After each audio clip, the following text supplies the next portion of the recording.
Good afternoon, ladies and gentlemen. I would like to call to order this meeting of the Arlington ISD Board of Trustees on June 4th, 2020 at 4:04 p.m. Due to health and safety concerns related to the COVID-19 coronavirus, this meeting will be conducted by video conference.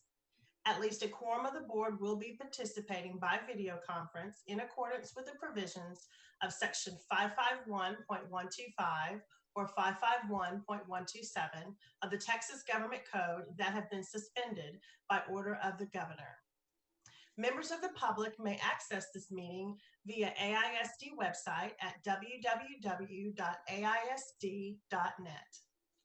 The Board of Trustees on June 4th, beginning at 4:05 p.m. will convene in closed session pursuant to sections 551.071 through 551.084 of the Texas Government Code in accordance with the Texas Open Meetings Act for the topics set forth on our agenda. We will reconvene in open meeting at approximately 5:15.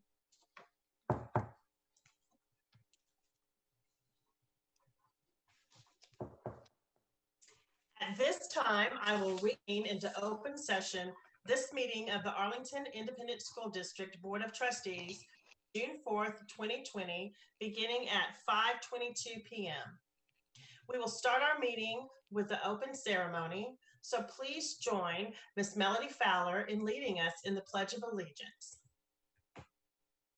I pledge allegiance to the flag of the United States of America, to the republic for which it stands, one nation, under God, indivisible, with liberty and justice for all. Thank you, Ms. Fowler. Welcome.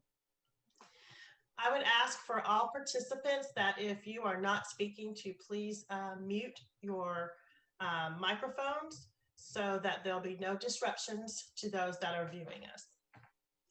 And now, if you would please join me in a moment of silence.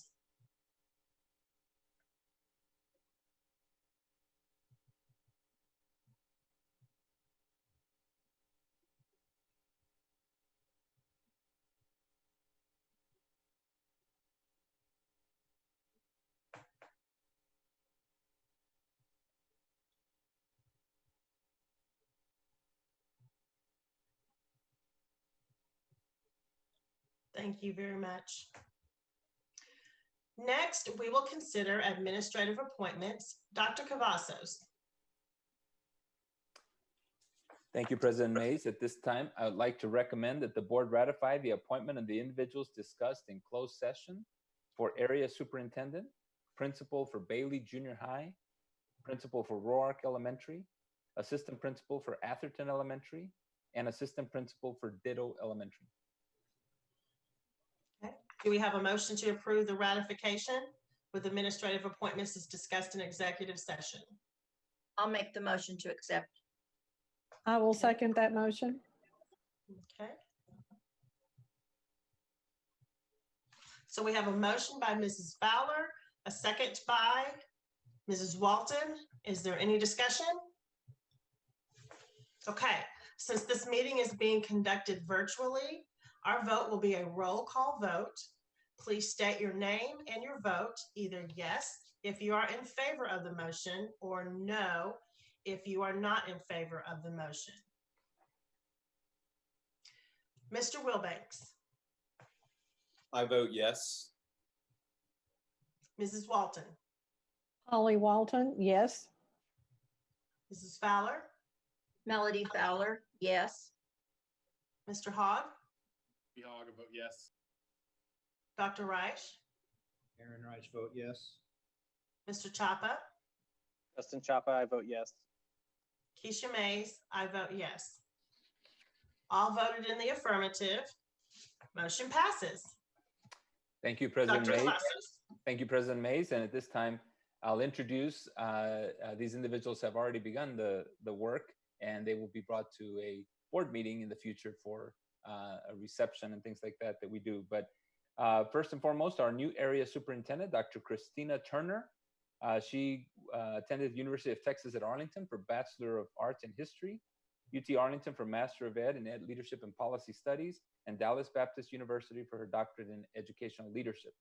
Most recently, a director of school improvement here with us at Arlington ISD, has also been a manager of instructional leadership at the Regional Education Service Center 11, has been a principal of an elementary school in Crowley, a principal of an intermediate school in Crowley, an assistant principal, an AVID coordinator, and a teacher, an 8th grade social studies teacher as well. So that's Dr. Christina Turner, area superintendent. Next, the new principal for Bailey Junior High is Jason Davis. Jason attended the University of Texas at Arlington for Bachelor of Arts in Exercise and Sports Studies, Lamar University for Master of Ed in Ed Administration. Most recently has served as the Dean of Instruction at Arlington High School, has been an assistant principal at Arlington High School, a chemistry teacher at Arlington High School, has also taught chemistry and IPC in Crowley ISD, has been an athletic trainer, both in Arlington and Grapevine, Colleyville, has taught biology and physical education. So Jason Davis, principal of Bailey Junior High. Next, the new principal for Roark Elementary is Dr. Angela Eaton. Dr. Eaton attended Dallas Baptist University for a Bachelor of Business Administration, Dallas Baptist University for Master of Ed in Early Childhood.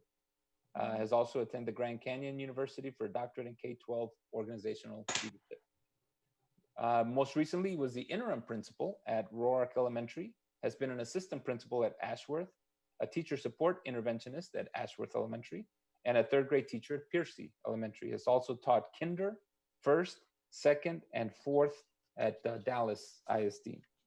So congratulations to her. Next, the new assistant principal for Atherton Elementary is Isaac Collins. Isaac attended the State University of New York for a Bachelor of Science in Social Work, and University at Buffalo for a Master of Social Work. Most recently was an assistant principal at Larson Elementary, has also been an assistant principal in Webster Central School District, and has served as an administrator for student support and a social worker. Also a clinical manager and an individualized care coordinator and youth and family services manager as well as his experience. Last but not least is our assistant principal at Ditto Elementary, Angela Kilcrease. She attended Southeastern Oklahoma State University for Bachelor of Science in Recreation, Lamar University for Master of Ed in Ed Administration. Most recently was an assistant principal in Lake Worth ISD at an elementary school, has taught 5th through 12th grade math and science, teaching and learning coach actually, has been an assistant principal and a technology director and instructional technologist, a 7th and 8th grade math teacher, and has also taught 8th grade English language arts and math as well. So congratulations to these individuals. They are already hard at work, and appreciate that. And we will introduce them at a future board meeting as well. So thank you. Thank you very much, Dr. Cavazos. Now we come to our open forum for agenda items. As stated on the posted agenda, members of the public who desire to address the board regarding an item on this agenda are required to register by sending an email to the Superintendent of Schools Secretary, lbenjami@aisd.net, no later than 3 p.m. the day of the board meeting. Mrs. Benjamin, do we have any requesters registered to address the board regarding agenda items? Yes, ma'am. We have one requester, Mr. Stephen Poole. Okay.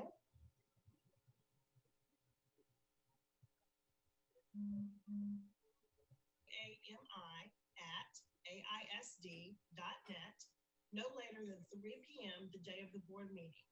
Mrs. Benjamin, do we have any requesters registered to address the board regarding agenda items? Yes, ma'am. We have one requester, Mr. Stephen Poole. Okay. Well, hello, Mr. Stephen Poole. This is a routine part of the school board's agenda for regularly scheduled meetings.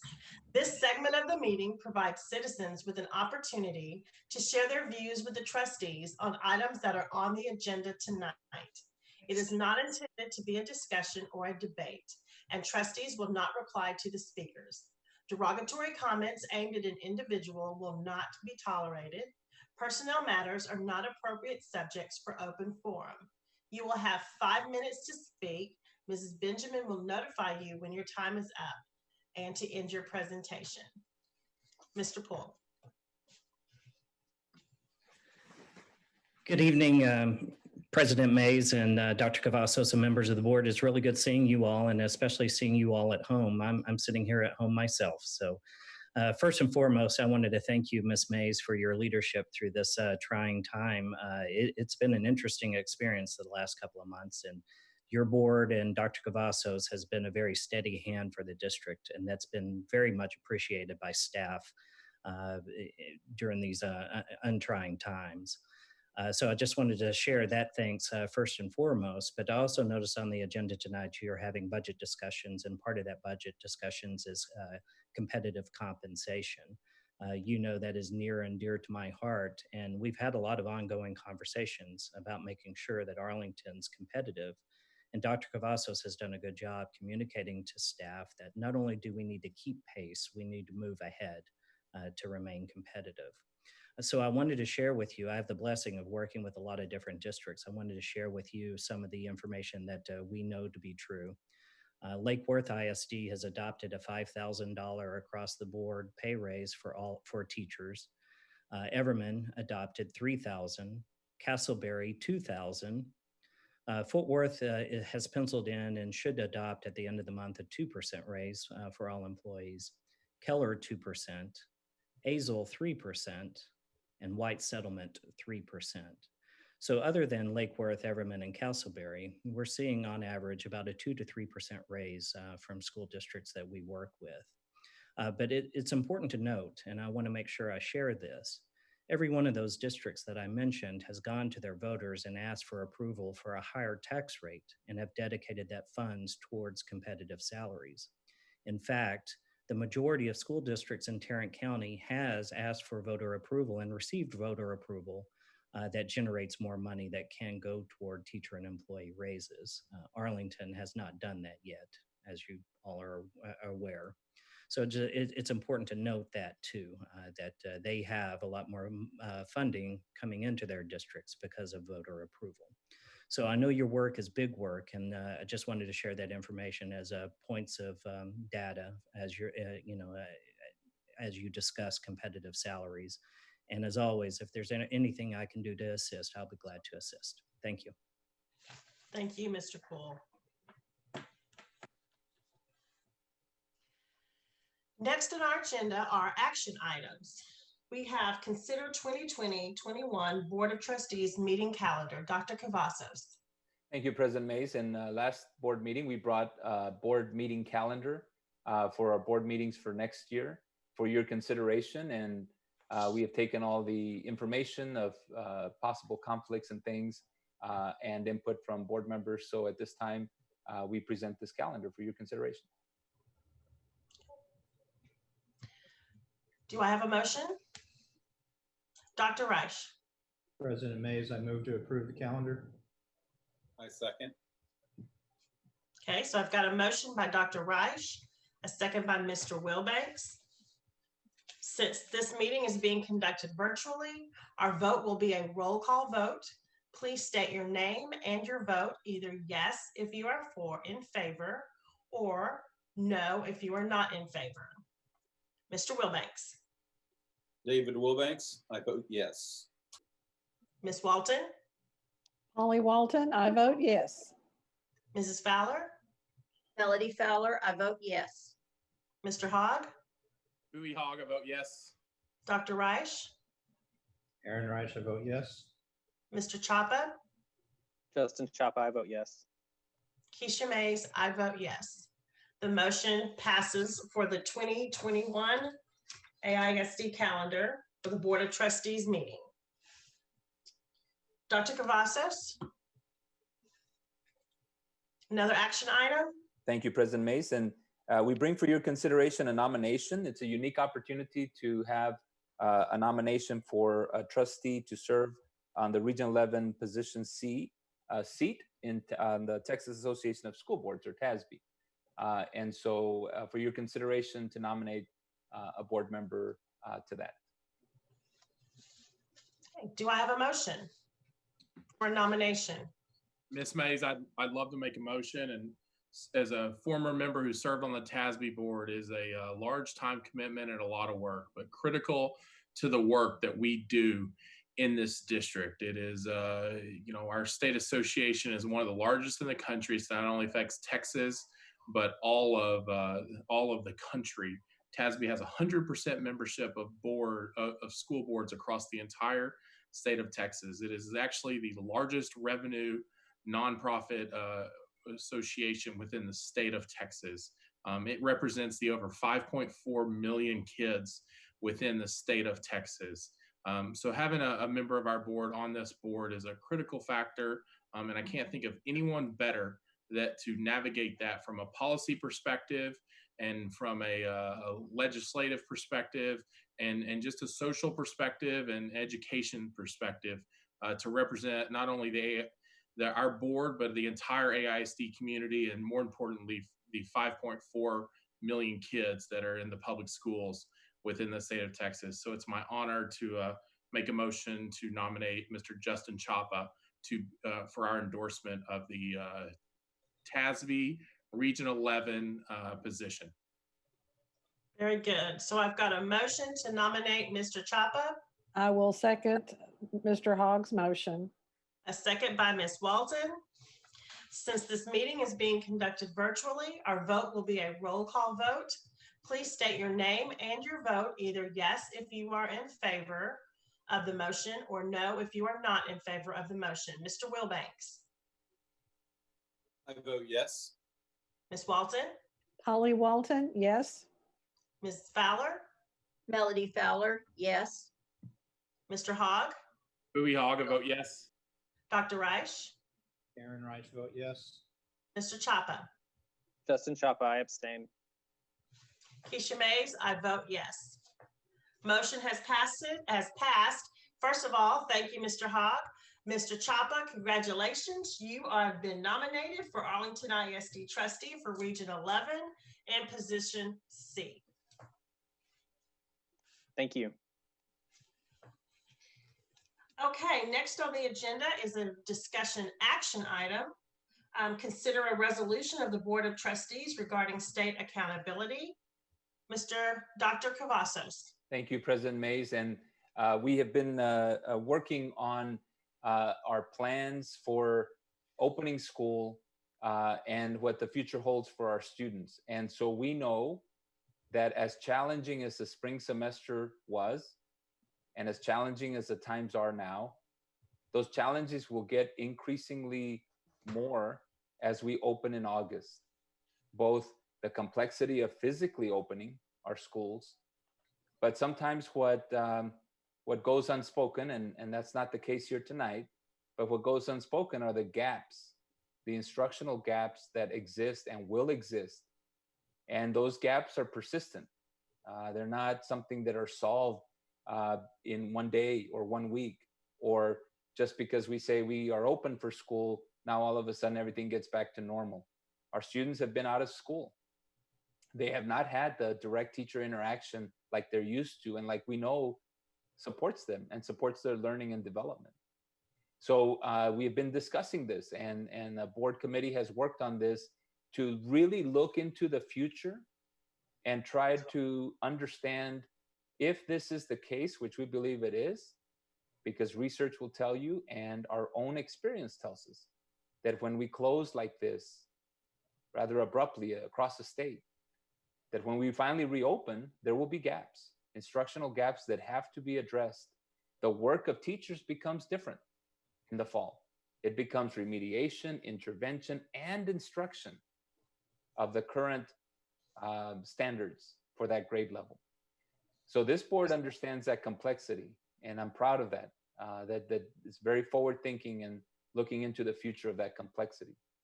And so with a lot of different discussion and also contemplation, I think the board has appropriately looked at this situation and has made some determinations. And so with that, I'll certainly turn it over to the chair of the governance committee to introduce this topic as well. Thank you, Dr. Cavazos. I don't really have much to add beyond what you have said. I think everybody understands the nature of the accountability system in Texas is high stakes, and over time, especially for urban districts, it has become somewhat punitive in nature. And we know that in this environment, with the gaps that the research tells us are virtually certain to develop, given the early closure this year and the anticipated disruptions next year, that we're going to need some time to get our students back to where they need to be. And so the discussions in the governance committee early on were, what can we do to move the ball forward before we get to next year, in line with the feedback that we're getting from our parents, from our teachers? What can we do to communicate it to the state level, who really has the decision-making authority for this particular topic? What can we do to nudge them to get them to start looking forward to next year? And we know everyone's busy, and we know the issues are complex, and we know so much is going on, but what can we do now to start addressing some of those issues that we know inevitably will come up next year, and maybe take them off the table so we can get moving forward on the things that we know that we're going to have to address without having high stakes accountability hanging over our heads. And so the decision was made to put together a resolution that, I want to be clear, is not a no star resolution. It is a resolution to suspend the high stakes nature of accountability in Texas for next year, a year that I think everybody understands is going to be disruptive, especially for districts like ours that are large, that have large campuses, that have students that are dealing with a lot of challenges at home. And so we've put together a resolution, I think, that addresses that and comes to a position I think is a common sense one, which is that if STAR is to be used next year, it should be in a diagnostic position only. And we have our local accountability assessments that we use. And so it's not that we're not going to track next year. It's not that we're not going to have tests next year, because we do need to know and identify where those gaps are and address them as we're going along. But to use the STAR in that diagnostic capacity and not in a high stakes capacity, so we have time to address this very severe disruption. And so I don't know if any of my other committee members want to chime in on this, but that is my view and how we got here, and I'm happy to open it up for more discussion. It is a discussion item, so I would like to give anyone an opportunity. Mr. Hogg? I think Mr. Wilbanks was raising his hand. Yeah, I think so. That finger counts as a hand. Mr. Wilbanks. Thank you, Ms. Mays. And thank you for everyone on the governance committee for putting this together. I know we may be, to some, it may seem like we're jumping the gun on this, but it's an important issue. The state itself, TA, put out charts showing that 4th and 5th graders are going to start next year as if they're starting, if they're a 4th grader, they're going to be starting as if they're a beginning 4th grader because of the slide with this essentially greatly increased summer slide that used to occur. And so some students, especially our ELL and socially economically disadvantaged students, are going to be starting essentially back at square one in the 5th grade, square one from 4th grade when they start 5th grade next year. And those gaps, it's going to be a full court press. Our academic services team has their work cut out for them to help address those gaps, but in no way would it be fair for us to continue with the STAR and with the accountability system as it is, because every school district has been torn up differently by this pandemic, and we need to focus on fixing those gaps, not putting high stakes and punitive actions on the districts across the state because of something like COVID-19. So my only reservation at first was we still have to measure, and accountability is important. And I commend the committee for being thoughtful and not giving us a free pass on measuring and continue, because we can't know what we need to fix unless we measure what needs to be fixed. And so this isn't opting out of accountability, it's just, or the testing and doing the assessments. It's an opting out of the high stakes so we can focus on this very large challenge. So again, I commend you guys, and I'll be voting in favor. Thank you, Mr. Wilbanks. Ms. Walton. Thank you, President Mays. I just want to encourage my fellow board members to vote for this. Our teachers have done an amazing job. Our students have worked so hard through this very trying spring semester, but it just can't be helped that it was not as it would have been if we had not had to close. And if we can relieve teachers and students of the pressure of the high stakes accountability, I think that will go a long way to help them do what they need to do to close that gap. So I am definitely in favor of this motion. Thank you. Thank you, Ms. Walton. Dr. Reich. I just want to echo the words of my colleagues. Just to put it out there, we are working on something to get this out of the way, not just for us, for other districts, to really offer it up as help for those that have the authority at the state level to be able to make a move on this, to get it out of the way, so that we can stay focused on what is, as Mr. Chapa stated, the level of uncertainty that we're going into the next academic season facing. So a lot of thought has gone into this. It is absolutely the right thing to do, and I'm hopeful that everybody sees the rationales that have been put forth. It's absolutely essential. High stakes has never been anything that we are in favor of at all. And moving forward through this pandemic into next year, it absolutely makes perfect sense now more than ever to not have that hanging over our heads, our students' heads, our teachers' heads, our families, our district. Thank you. Thank you, Dr. Reich. Mr. Hogg. Thank you, Ms. Mays. And well said by my colleagues and Dr. Cavazos. And as a board and as a district, we have never shied away. We are not afraid of accountability. We're not afraid of testing. We have made it very clear we're against the punitive nature of high stakes testing. And the accountability system that we currently have is based around the punitive nature of high stakes testing. Plain and simple. Almost every single one of us, all of the board members here, we have all either gone through schools here as our students ourselves, we've sent kids through schools here, we're currently sending kids through schools here, or we've taught here in this district, or you've done a combination of all of them. And in the past, testing occurred, and it's a good measurement. It can be a really good measurement tool. But when it becomes high stakes testing, it adds undue stress on many students. Myself, I'm not one of those students that ever stressed over testing, but I saw many students that did do that.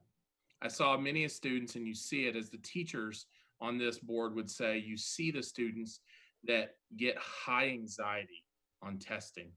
And part of it is, and no fault of our principals and our board and our administration, when it's a high stakes testing, we place more importance on it because it's a very punitive measurement tool.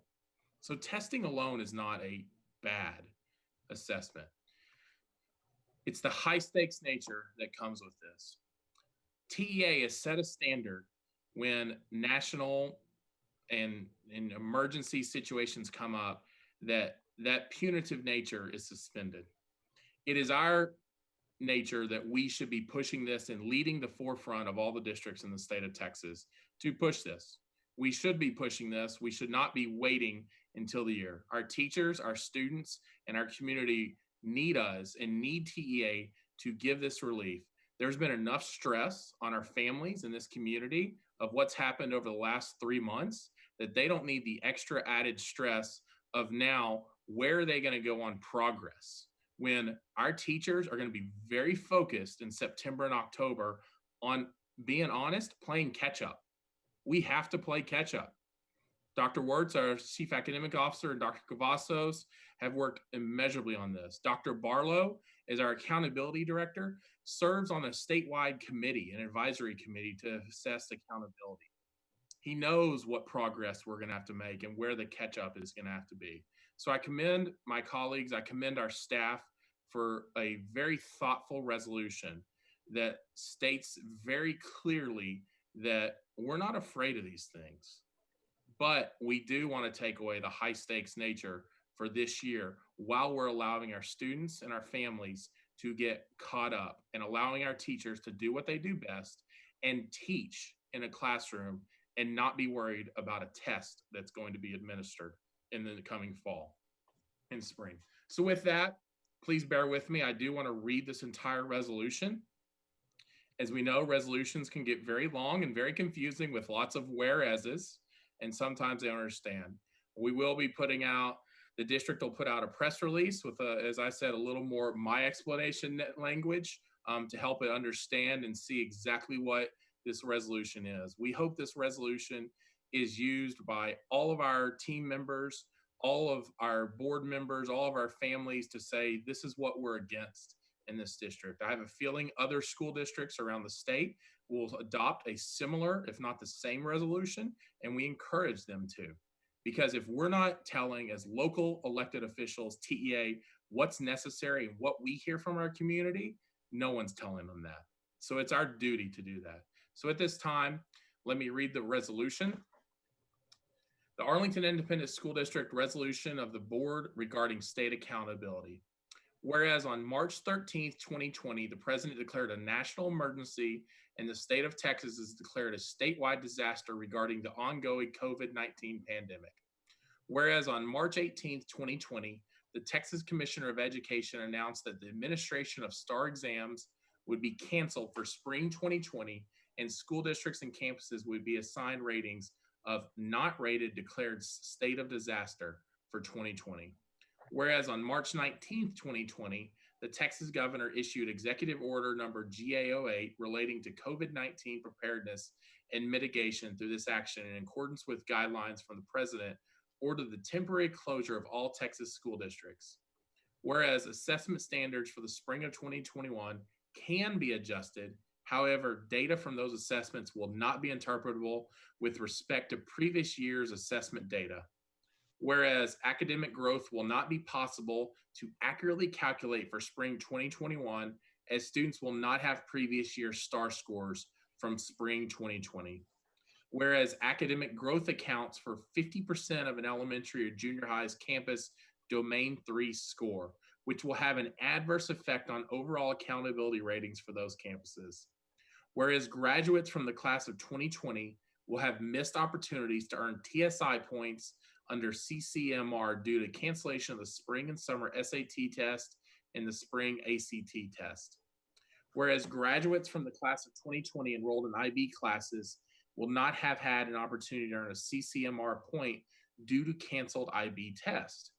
Whereas external research shows that historically, extended school closures negatively affect student achievement in math and reading, with the greater impact being in math. Whereas internal research shows that there are significant academic gains made at the end of each school year, which may not be present now with the extended school closure. Whereas exceptions have been made to accountability in the past when schools were closed for an extended period of time. Example, Katrina, Rita, and Harvey.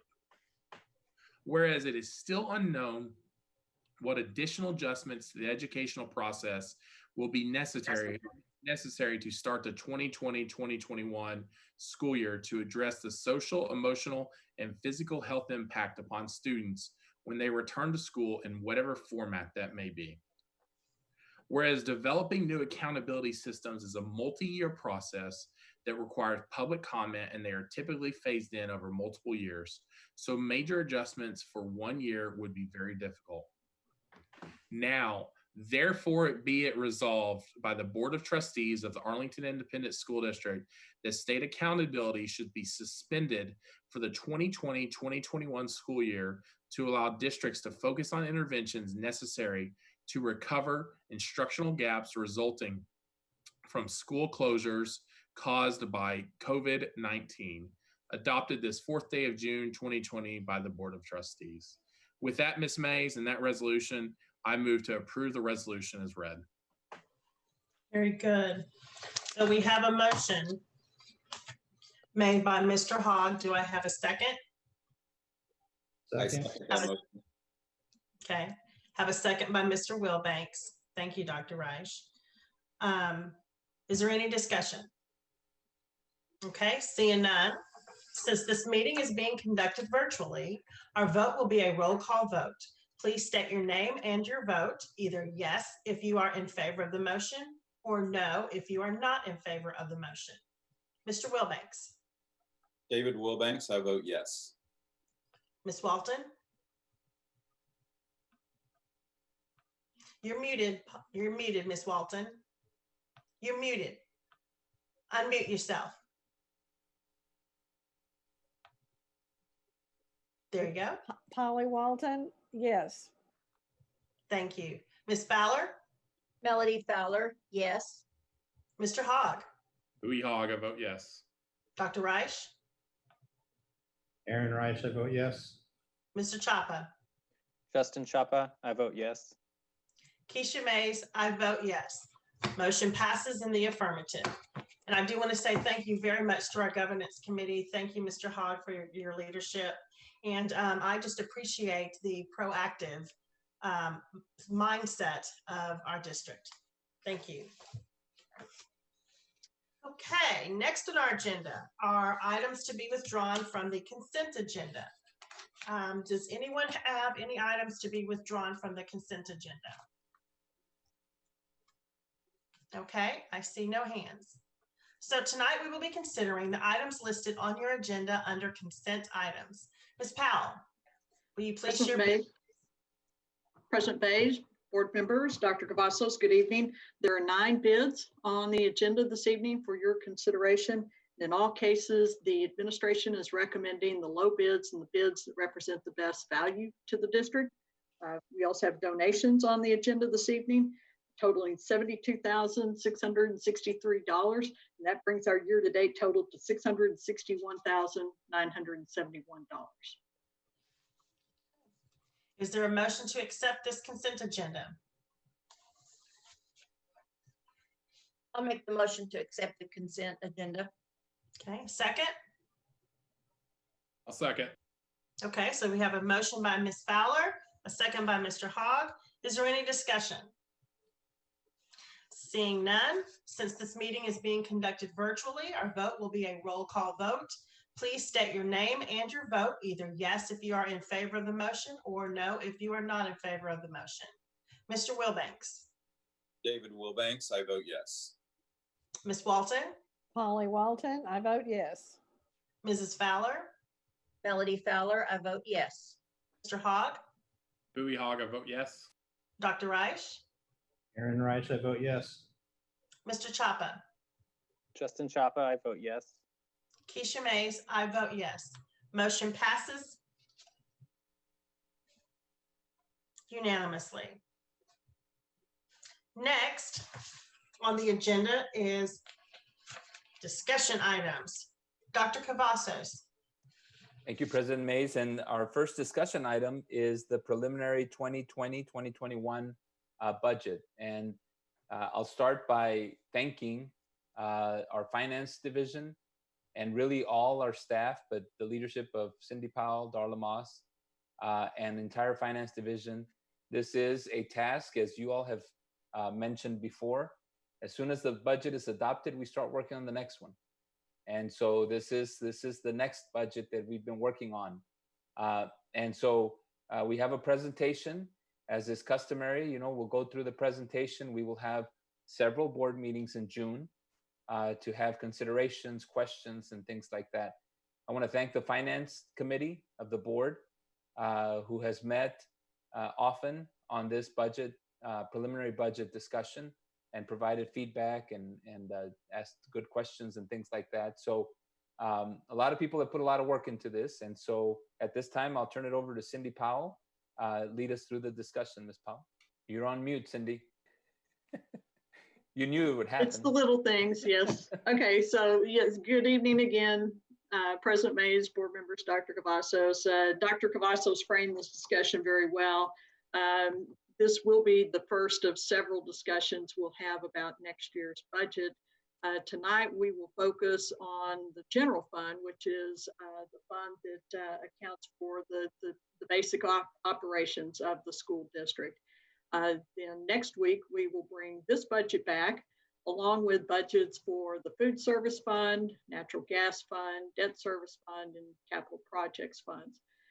We have a fiscal year that begins on July 1.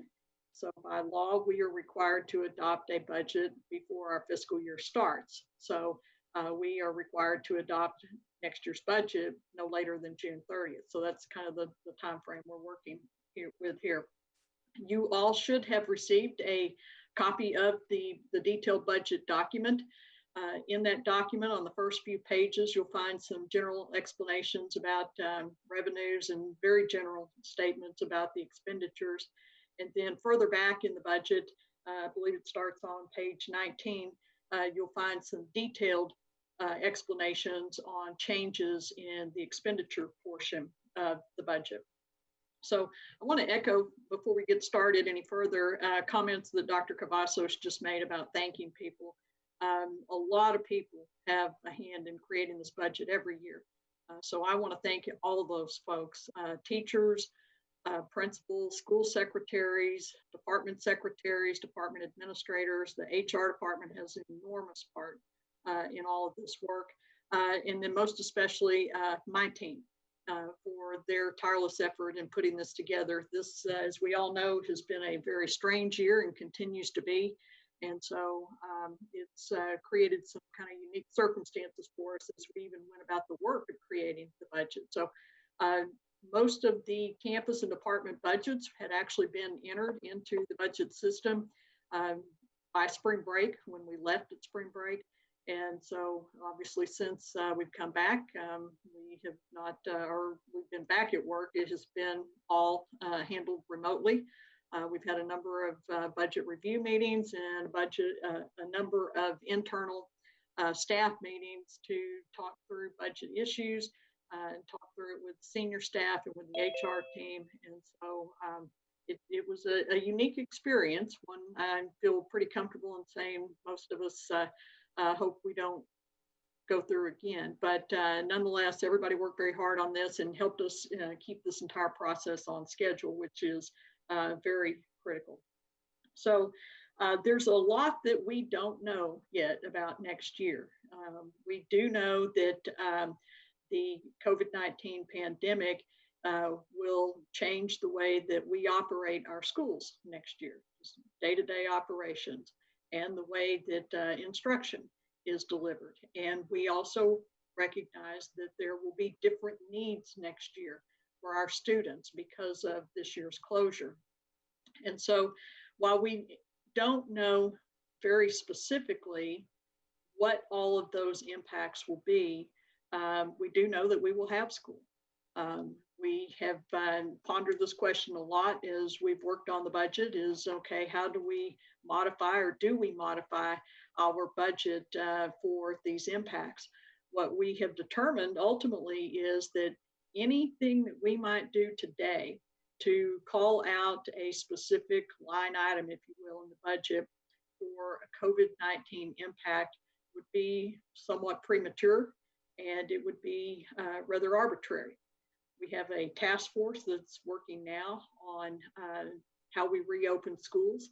And once that task force completes its work, that may yield some indication of what we need to plan for in terms of operations. Certainly, then as we go through the school year and we see very specifically what needs have come out of the closure, we will know then how to address those. And we will have opportunity to look within our budget at where we can repurpose dollars to direct to those needs. So I just want to kind of frame that up front. The budget you're going to see tonight, for the most part, assumes a normal operation. And we know that things will be different. And we'll talk about that more as we go through this, this presentation. But we fully expect that throughout this upcoming year, we will be back amending the budget to redirect dollars to take care of some of the needs that, that we have identified as we move along. So with that, we'll touch first on our financial priorities. Just keep those in front of us. And then a quick refresher on House Bill 3. House Bill 3 was passed by the legislature last spring, and certainly the implications and the provisions of House Bill 3 will have a significant effect on this upcoming budget. We'll also touch on the current year budget and show you where we think we'll actually end the year. And we'll talk a little bit about property values and tax rates and take a look at a very, very summarized version of the preliminary budget for next year, talk about some highlights out of the budget, and then talk about compensation, and then a budget timeline, again, for completing our work on this year's budget. So you all have seen this slide many times before. Our financial priorities include implementing our strategic plan, making sure we have the roadmap and the resources to do that, maintaining a healthy fund balance in the general fund, balancing the general fund budget, providing competitive compensation to help us recruit the best folks available and retain those individuals, addressing capital needs, and also maintaining tax rate stability. So a little refresher here on House Bill 3. Again, that was passed by the legislature last spring. It made what I always describe as sweeping changes to the school finance system. And I'm going to hit some real high points, and you can take these changes that came from House Bill 3 and categorize them in some rather broad buckets. So that's what you'll see here. The first area, the first bucket, if you will, is tax relief. House Bill 3 provides tax relief to property owners, and that started with the current year that we're in, the 1920 year. Tax rates were reduced by 7% and possibly more. If you were a district taxing above $1.06, which was not Arlington on our M&O rate, then your tax rate was reduced even further. Those reductions continue going forward in a very prescribed manner, and they will happen in a different way than they occurred this past year. Going forward, the state will make the calculation for every school district to say what the maximum compressed rate will be on the Tier 1 portion of our M&O tax rates, and that will be based on growth in property values, and we'll talk more about that in just a minute. We also have an option, all school districts do, to levy one additional penny of M&O tax rate up to a total of 5 pennies in what are called golden pennies. Again, we'll talk about that in more detail in just a minute. We have the option to do that with unanimous approval by the Board of Trustees. Above that maximum compressed rate plus the golden pennies that we already have access to, and this one additional penny would require a TRE for voter approval of that rate. In terms of funding, to reduce tax rates, the state is buying those rates down, basically. They do that by putting more money into the state funding system. They did that by increasing the basic allotment, which is the core element of the funding formulas. They also tweaked some of the other existing formulas in the state funding system, such as state comp ed. They added additional funding weights to state comp ed and are funding that now across what they call a spectrum of poverty. So we get additional funding for each student who is economically disadvantaged. And we actually report students by their address and their census block.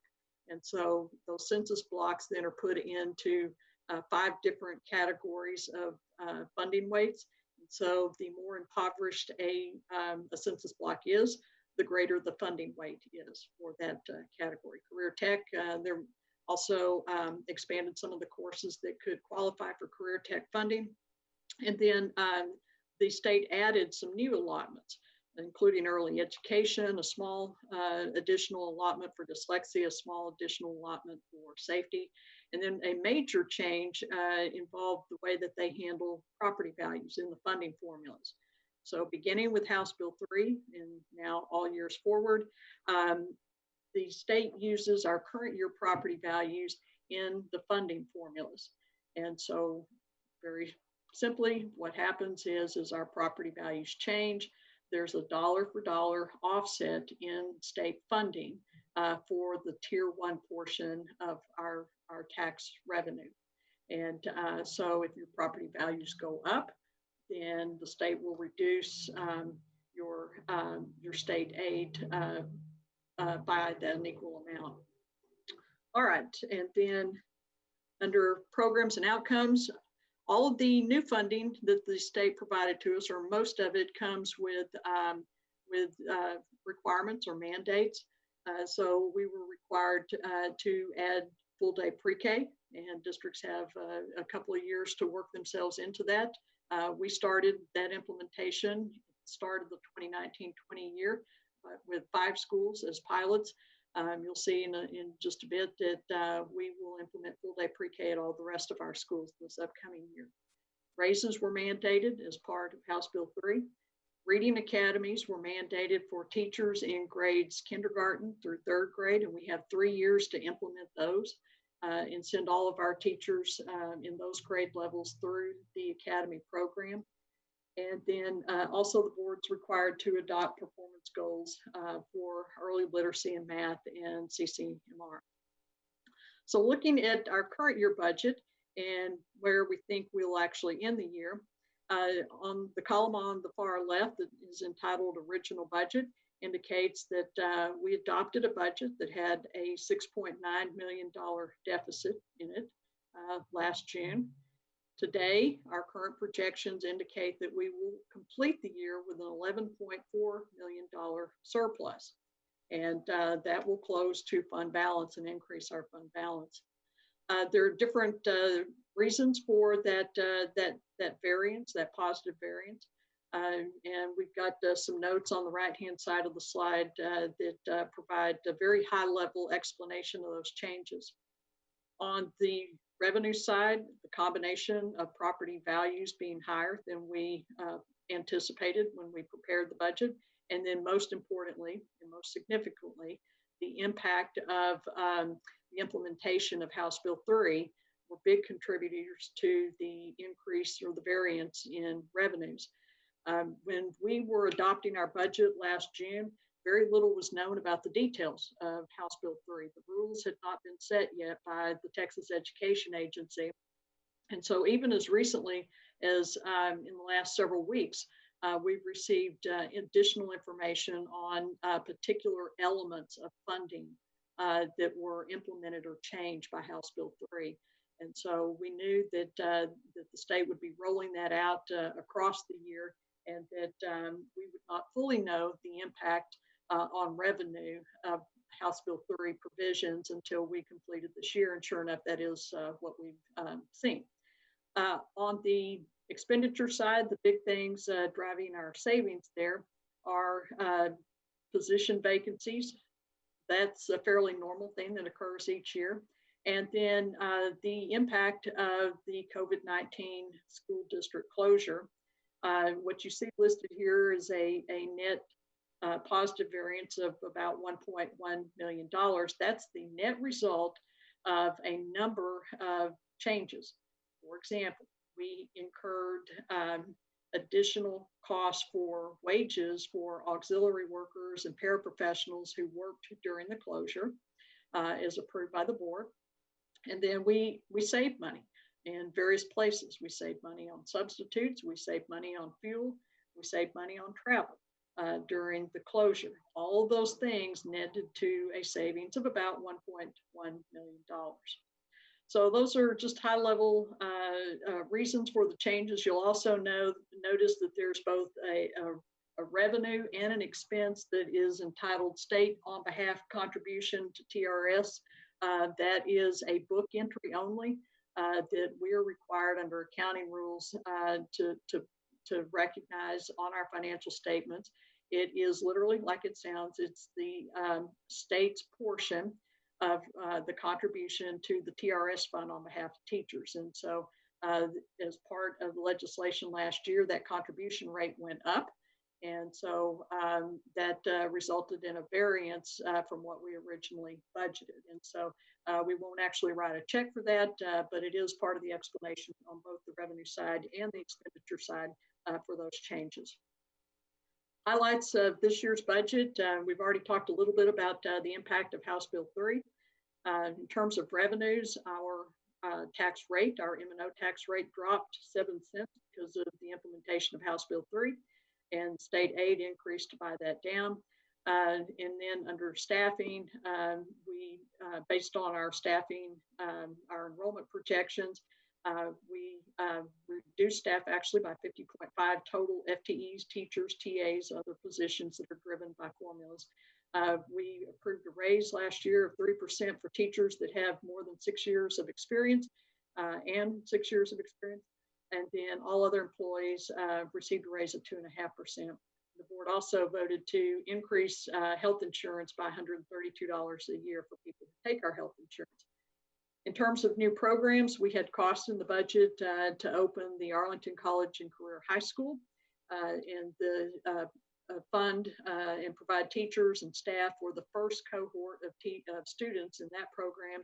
And then also opening new elementary academies at Crow, Piercy, and Wimbish, and then implementing full-day pre-K at 5 campuses.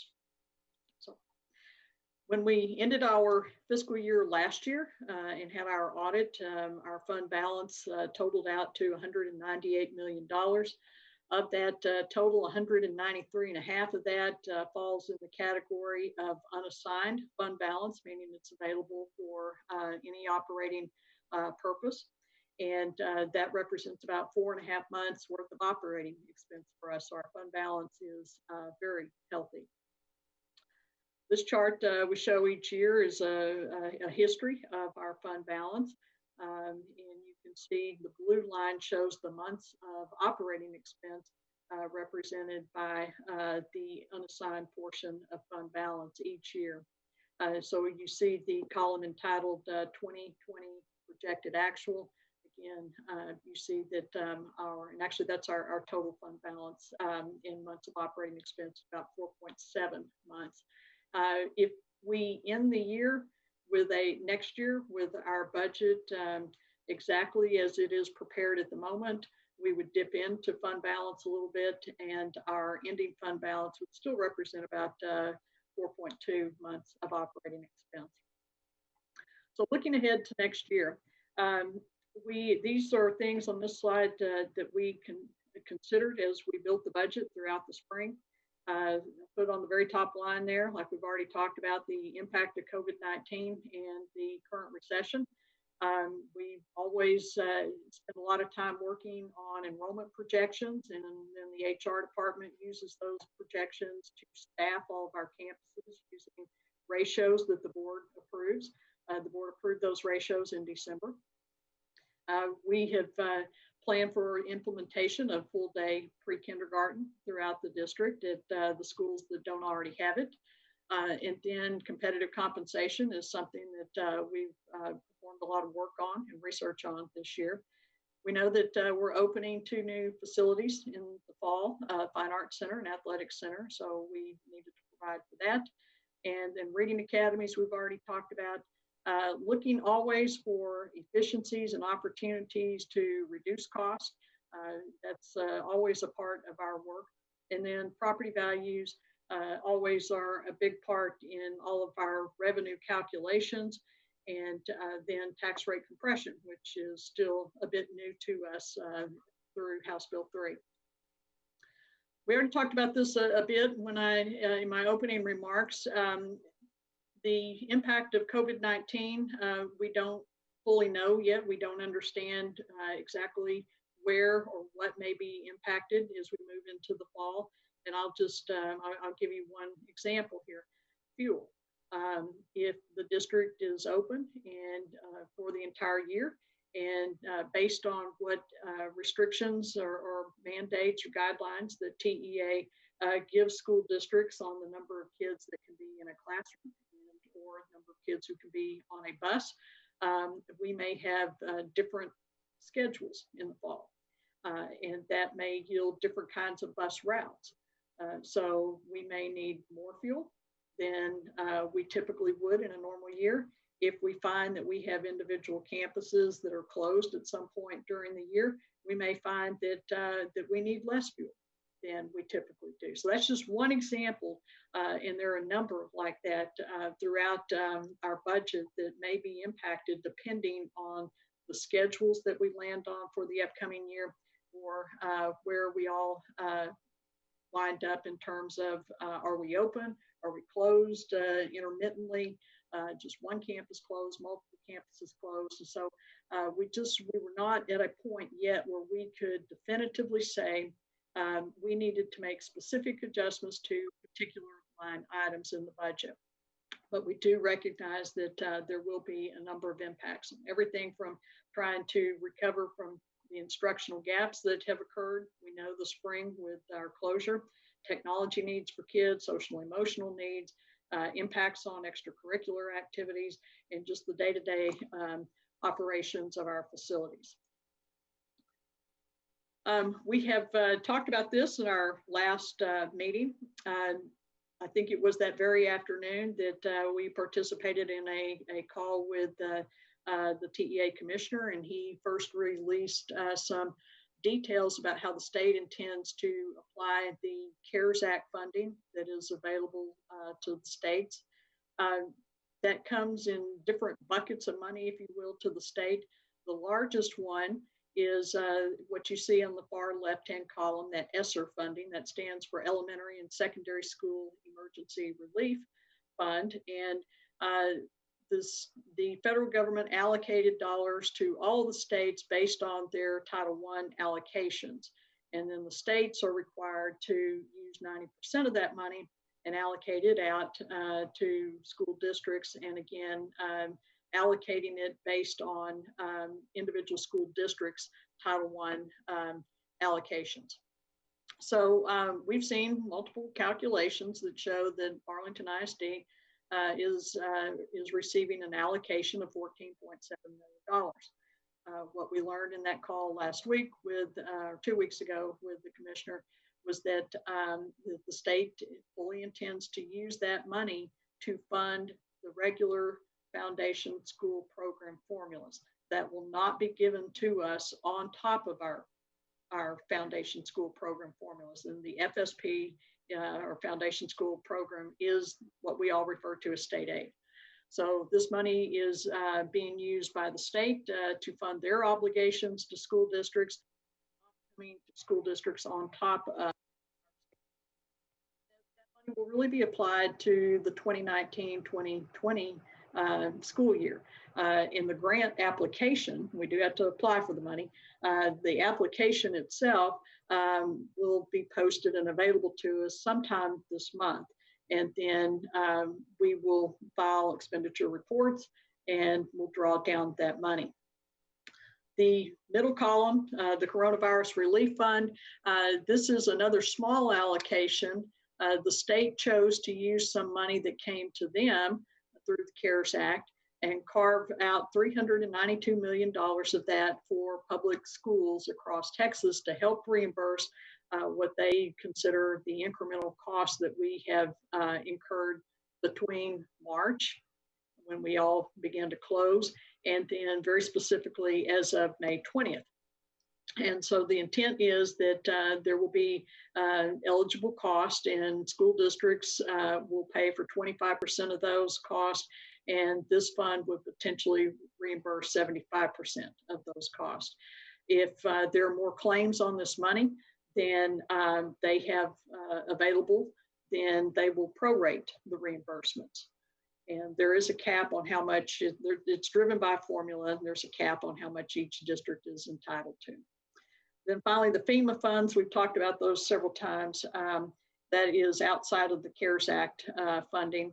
But the definition of what's eligible for reimbursement there is very, very narrow. And again, it's a cost share kind of thing. FEMA will reimburse 75% of eligible expenditures that are incurred through December 31st of this upcoming year. And then districts will foot the bill for the other 25%. It looks as if primarily what that bucket of money will pay for are things specifically relating to health or safety, including sanitation and cleaning, those sorts of costs. So that's fairly minimal. We did hear from one of our senators just earlier this week, our state senators, who anticipates that there may be some additional CARES Act funding that the state makes available to school districts in the upcoming year, but nothing definitive on that yet. But we will leverage all of those dollars. Anything that is made available to us, we will make sure that that we leverage that opportunity 100%, and that will help us financially going forward. So I've got a couple of slides here, just brief overview of the budget. This one is on revenues. On property values, what you'll see in just a moment as we move into a couple of other slides is that we're projecting no increase in property values. And frankly, that was a bit of a surprise to us. We received preliminary property values from the Tarrant Appraisal District in May of each year. And those values show no growth. We anticipate that we will have no growth on our values based on the report we've already received. Today, the values are a little bit higher than last year in that preliminary report, but we know that people file appeals on their values, and as those appeals are heard and granted, our property values always decline. So we know that between the time we see them in May and the time that we get the certified values, July 25th, there's always a decline. We have a long history of data that we use to project out what that decline will be. And so based on those values and that historical trend, we're not anticipating any increase in property values. Again, as we talked about a minute ago, changes in property values now are offset dollar for dollar in the state funding system.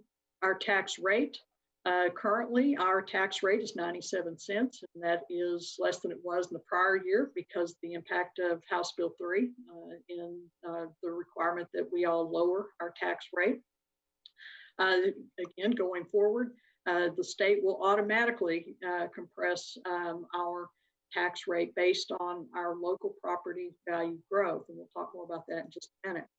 So for us, for Arlington ISD, the rollback rate now has a new term, a voter approval rate, for this upcoming year will be 96.64 cents. And so any tax that we want to levy above that amount, any M&O tax above that amount would require voter approval through a TRE. And then finally, the last category down there, state aid.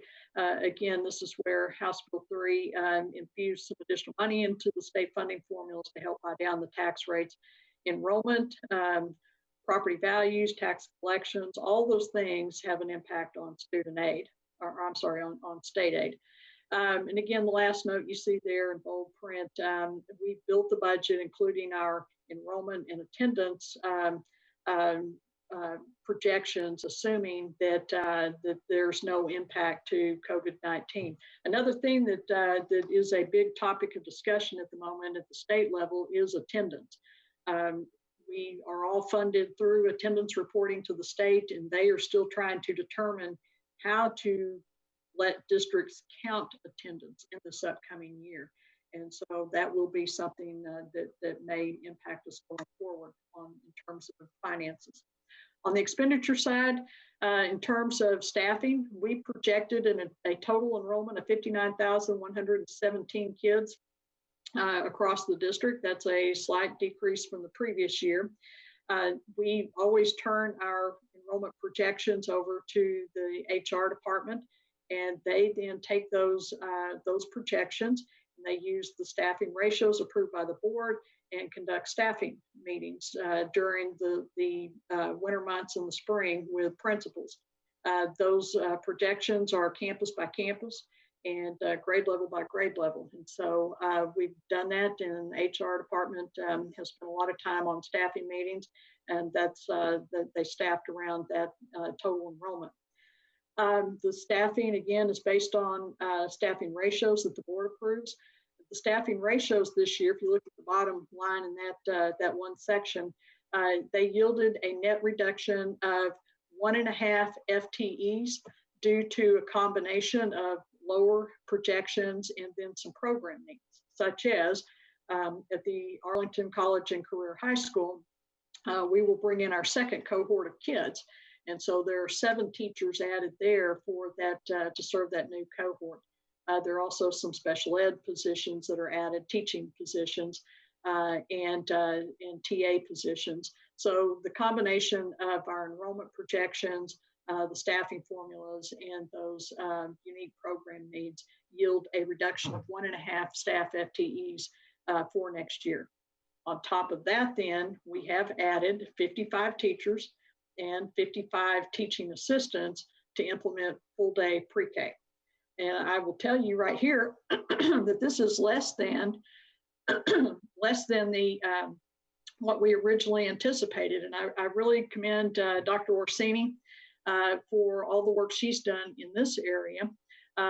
She has worked very hard to identify places where we had existing units that were small and combining units, so that we made sure that that we were staffing very much to our numbers, and so that yielded fewer new teachers and new teaching assistants than we originally anticipated. So that was very helpful. In terms of operating cost, I've already mentioned that we'll be opening the Fine Arts Center and Athletics Center in 2021.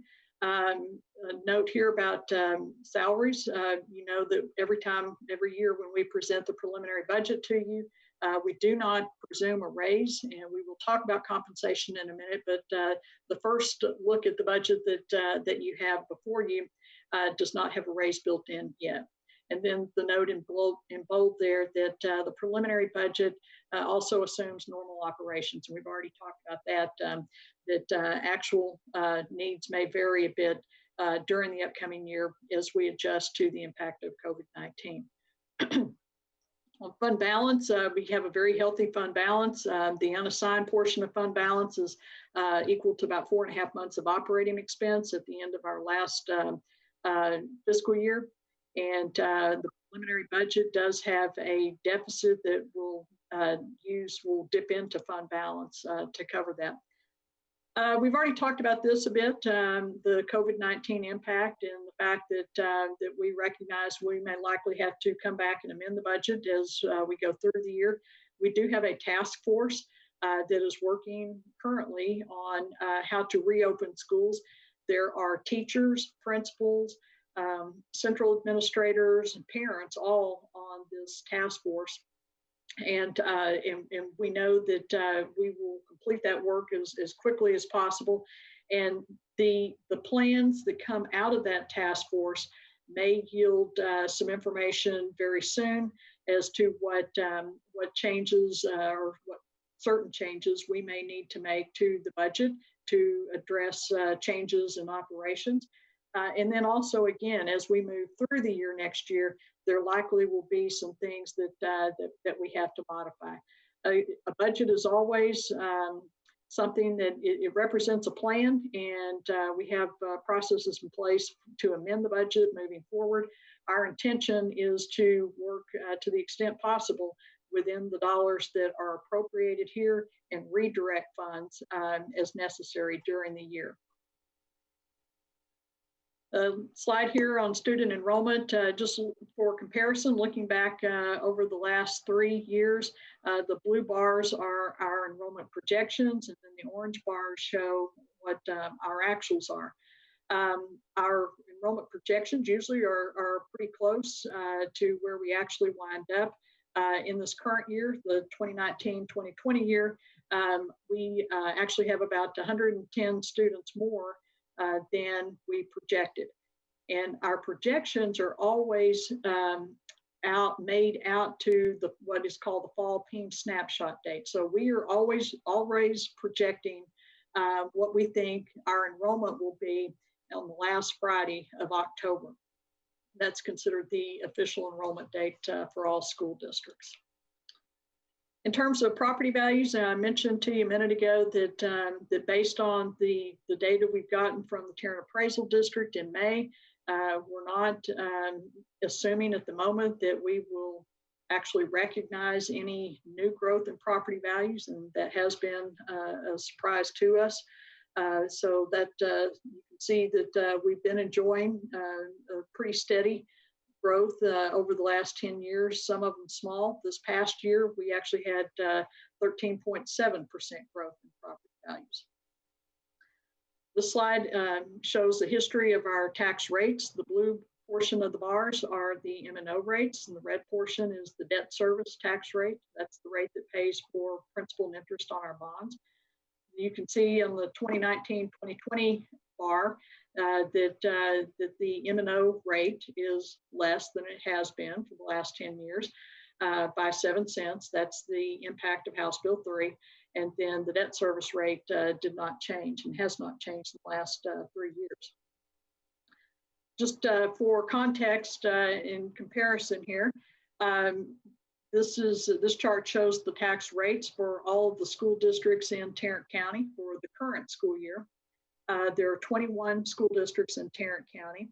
If you rank them based on their total tax rate from highest to lowest, we rank 17 out of the 21. There are 4 districts that have a total rate less than us. You can see the note on the left that says that 11 of these 21 school districts have passed TREs. So they have access to more revenues than Arlington does per student. So this slide begins to show a little more about our expected tax rate for next year. The column on the very, very far right that says different based on our property values and what we anticipate that we need for the debt service fund, the INS rate, and on our tax compression from House Bill 3, we expect the total tax rate could drop 2.3 cents. So as you see here, our House Bill 3 again mandates a decrease in the M&O rate or compression based on your property value growth. The state will make those calculations for us. They actually wrote into the appropriations bill last spring an assumption that property values across the state would grow on average by 4.01%. And so as long as your property values, your local values, grow by an amount less than that, then you will have a Tier 1 compressed tax rate of 91.64 cents next year. Districts that have more growth than that will have a proportionately lower maximum compressed rate. And then districts can tax on top of that maximum compressed rate any of their Tier 2 pennies that have already been approved in previous years. And so Arlington has 4 of those pennies. So with our maximum compressed rate and our 4 pennies, we would expect our M&O rate to be at least that 95.64 cents. The INS rate, again, as I mentioned a minute ago, is the rate that pays for bonds, our principal and interest on bonds. And based on the principal and interest due next year, we calculate that we can actually lower that rate by 1 penny. So the total tax rate, again, is projected to drop by 2.36 cents if we approve the tax rate at that maximum compressed rate. Ms. Powell, I think you're switched screens on us. Oh, I did? Oh, okay. I'm sorry. I've got 2 screens going here. So there we go. All right. So let me get back to, so do you see the pie charts now? All right, sorry about that. I'm going to back up actually 1 slide. This is the very summarized version of next year's budget, the preliminary budget. And again, I'll remind everybody, there is no salary increase yet built into this budget. So to get our bearings here, this column, 1920, shows the deficit that was approved in that budget, $6.9 million. Our projection of 11.4 million, where we think we'll actually end the year. And then the preliminary budget is carrying a deficit of $16 million. Down at the bottom, you see the assumptions that are used to build that this preliminary budget. No property value growth, an M&O tax rate equal to the maximum compressed rate, and nothing yet in here for salary increase. Got two slides here that just for information that show comparison of our current year and preliminary budget for revenues, and the next slide will show expenditures.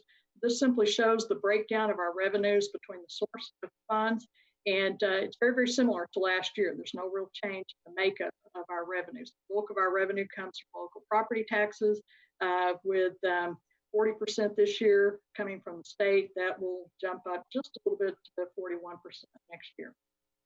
On the expenditure side, again, the different broad categories of expenditures, the proportion of those to the total budget has not changed at all from last year to this year. Payroll is the biggest part of our budget. We talk about that every year. It represents 88% of our budget. Contracted services is the next largest piece of the budget. Included within that are utilities. And so just payroll and utilities alone represent about 92% of our total budget. In terms of efficiencies, I mentioned earlier that every year we look for opportunities to make reductions in the budget and find ways to repurpose dollars. The biggest way we do that is the way we handle our staffing process and staffing very, very tightly to enrollment projections. This year, our staffing efforts result in a reduction of 12.5 teachers, and a net addition of 7 teaching assistants, and also 4 other professional positions on campuses. So you add those 3 buckets together, you'll see that we had a net reduction of 1.5 FTEs across all the schools. And the difference in the mix of the type of employees yields a reduction of $311,000. We had a new electricity supply contract that went into effect January 1st of this year. And so that new pricing should yield us savings of $1.8 million. We are opening 2 new buildings this year. And so we've added into the budget electricity costs for those. So the line item you see here is net of those 2 additions. Fuel cost, we've been able to tweak that down just a little bit based on market prices. And so you see a little bit of savings there. So a total of $1.6 million that we've identified as net efficiencies, if you will.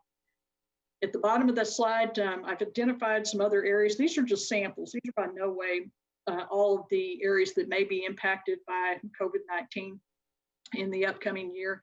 But again, depending on our schedules and our ability to move about and travel and have staff development, send people to staff development, these may be 3 categories that where we don't spend all the dollars that are in the preliminary budget, and then some of those dollars may be repurposed for other needs.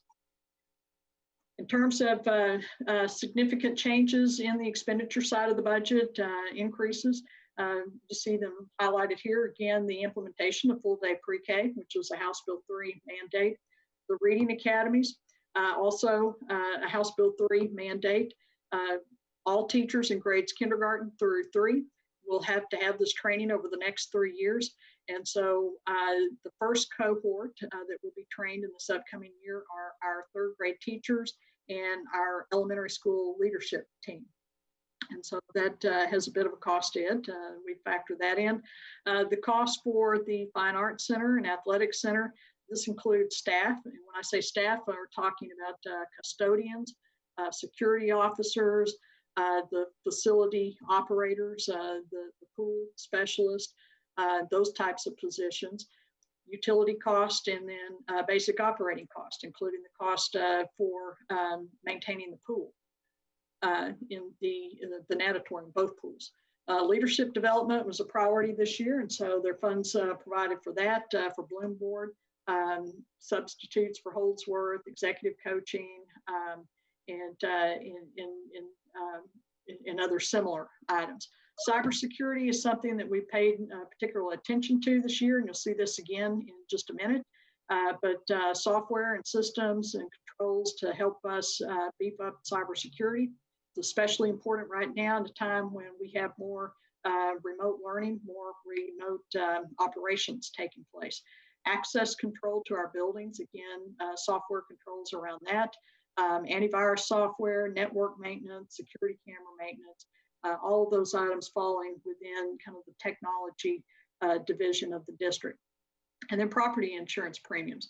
You may recall that when we brought our premiums for renewal to you this year, we explained that we had just ended a 3-year pricing guarantee. And unfortunately, in that 3 years, that have been significant hail events in Texas have significantly driven up the cost of property insurance. We were able to stave that off for a bit, but our property insurance premiums are much higher because of that. So it was about $9.5 million of changes here to the budget. So other things that are not yet reflected here in the budget that we will visit about this evening and in the coming weeks include compensation and new positions, and then again, tax rates. This slide, and there's a lot of color here, and it's kind of small print, but I think I can explain it pretty simply. This is a comparison of our current year teacher salaries to 41 districts in the western part of the Metroplex. And each set of columns is the 5-year increment. So the first column is our salaries for teachers with no experience. Then moving across, teachers with 5 years experience, 10 years experience, 15 years experience, etc. So the red line across here is at the middle. It's the median. That's considered market. And then in yellow across the page, what you see highlighted is Arlington ISD. This is our ranking out of the 41 other districts, a total of 42 counting us. We are above median at every one of these 5-year marks, except for the 20-year mark. Teachers with 20 years experience in Arlington are below the market median.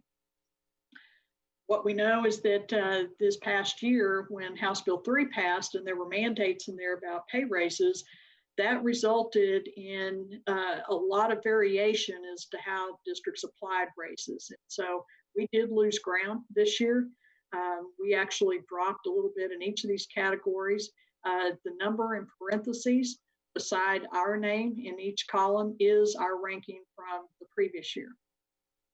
The highlighted districts in green are districts that have had TREs. So 64% of all of the districts that we compare to have had TREs at some point, and they have access to more revenue, which means that they have more revenue to dedicate to salaries.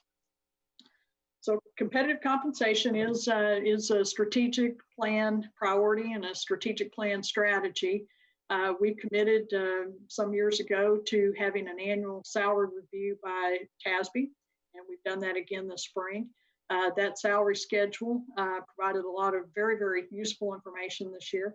And they recommend that rather than giving raises on base pay, that we look at giving raises on midpoints as a way to accelerate our move to be more market competitive. They also identified a number of places across all pay families, teachers, paraprofessionals, professionals, auxiliary workers, et cetera, for equity adjustments that would also be needed to bring pay to a more market competitive level. The estimated cost for raises, you can see here, this is just for reference. We always talk about a 1% raise just because that gives you a quick reference. You can easily do the math in whether you want to think of what a 2% raise or 3% raise would cost. It's easy to do that if you know the very basic unit of 1%. So on base pay, a raise would cost, a 1% raise would cost 3.9 million, and to raise on midpoint at 1% would be 4.3 million. So you can see it does cost more to give a raise on midpoint. The equity adjustments that were identified by TASB at a 1% raise, equity adjustments would total 3.3 million. As you provide a higher percentage raise, the amount of equity adjustments actually goes down. And so at a 2% raise, TASB identified equity adjustments totaling 1.7 million. In terms of health insurance, we always look at that in regards to compensation for employees. The district contributes towards health insurance. About 60% of our employees take health insurance. That percentage has been steady for many years. The pie chart on the right shows the breakdown of the plans and where our employees are in those plans. So 70% of everybody that takes health insurance is in that high deductible plan. And then you can see the spread there on the other plans as well. So TRS has made some changes for next year. I am very pleased to say and proud, I guess, to say that Scott Kale has had a big hand in this, and as you all know, has worked very hard on this for the last couple of years, and Mr. Hogg has as well, in terms of testifying before legislative committees about the high cost of TRS Active Care Plan. And I think other districts have certainly joined that crusade, and TRS began to listen this past year. They've made some changes. It's still not great. They have made some changes to begin addressing some of those concerns. One of the things that they've done is they have changed providers. Blue Cross Blue Shield will be the provider of the plan this upcoming year, or administrator of the plan rather. They also added a new plan, Active Care Primary. And this plan is actually cheaper than the high deductible plan. It has lower premiums and copays than any of the other plans. It allows copays for doctor visits until you meet your deductible. It has a statewide network. There is no out-of-network coverage, I will say that. People in this plan have a primary care physician, and you have to have a referral from your primary care physician to see a specialist. They tried to target some reductions to the premiums for family coverage and the coverage for folks that have children on their plan. And so that was certainly very helpful. And they've looked to expand their networks of healthcare providers. Open enrollment, I believe, begins mid-July. That information is starting to go out now. So you can see here, this is a summary of the premium changes by plan. Now, depending on what kind of coverage you take on each one of these plans, that your actual premium change will be different. So for example, the high deductible and the Active Care Select, there are more significant changes in the family coverage and the employee plus children coverage than there are in employee only or employee spouse. So this, what you see here is the average of the premiums for the different types of coverage on each plan. This slide shows what the district contributes towards health insurance. If you are a professional employee over the course of the year, we contribute $3,432 towards health insurance for you. And if you are any other kind of employee, auxiliary worker, paraprofessional, teaching assistant, etc., the district contributes $3,612 to health insurance. For new positions, we talked about the staffing at campuses, and those are driven by staffing ratios.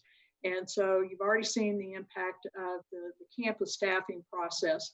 We're bringing for consideration 3 additional positions outside of the staffing formulas, 2 cybersecurity specialists and a webmaster. That webmaster will help support more online learning and instructional applications. And certainly we know that in the upcoming year that we will have a lot more of that type of learning taking place. So the 3 positions, if they're priced at midpoint, would cost a little over $270,000. Tax rates, we've already talked a little bit about tax rates and the fact that the state will compress our rate. What this slide shows is the impact of that compression and the impact of a choice that we can make. Districts do have the option to levy 1 more penny of M&O tax rate. That would be a golden penny, what's called a golden penny. We'll look at that on the next slide. But districts can have up to 5 of those before you have to have voter approval through a TRE. Arlington ISD has 4 of those golden pennies, and we do have the option to levy 1 additional penny there in those golden pennies. The line across the slide here shows just the bar. This is our current tax rate. That's what that line represents. Current tax rate of $1.29867. With compression, we will lower our M&O tax rate this upcoming year. And so you see the reduction here. We could choose to levy 1 additional penny of tax, and we would still have a lesser total tax rate than we have this year. It would be less by 1.36 cents. So that 1 additional penny will generate $5.6 million additional dollars because it is a golden penny. It's a penny that the state equalizes or gives us a guaranteed yield for, and they equalize those pennies of tax, you see them here in the gold color, at a much higher rate per student than the pennies above that point. Really, all I want to point out on this slide is that 2 things. The Tier 1 rate, the highest Tier 1 rate for any district in this upcoming year will be this 91.64 cents. That's for districts that have property value growth no more than 4.01% this year. If your property values grow by something greater than that 4%, the state will further reduce your Tier 1 rate, and you're going to have a rate closer to 90 cents or actually below. The rest of the pennies above that point, there are 17 of them max that a district can tax. The highest max or the maximum rate that any district can tax this upcoming year is this $8.64 cents. And then you see down here the breakdown of the pennies of those Tier 2 pennies. The 8 pennies are considered golden pennies. And again, they are more heavily weighted in the state funding formulas. And then 9 pennies are called copper pennies. And they do receive some state funding, but at a much lesser rate than the golden pennies. And so the green line here shows the division point.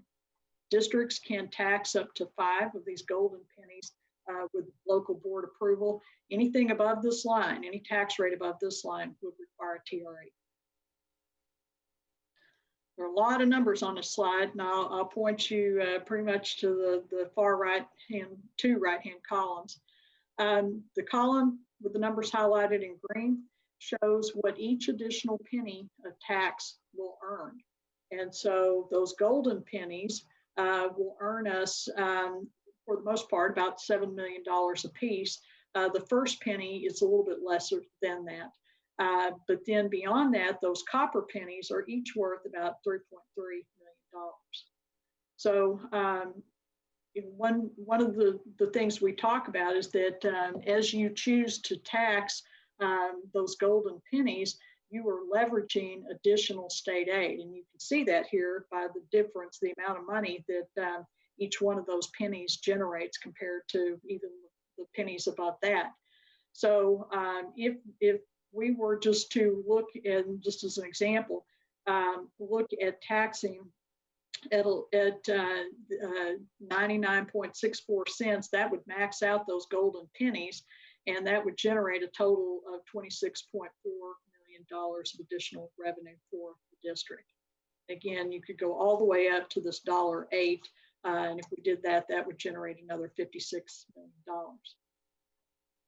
This slide, we show variations of this each year. It's what I always call our budget scenario worksheet.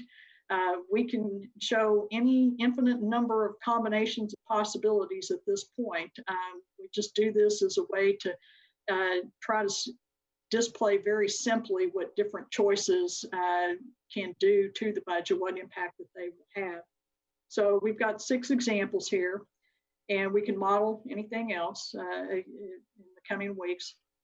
This first column shows the preliminary budget as it exists today. This is what's in that packet that you received from us with a $16 million deficit.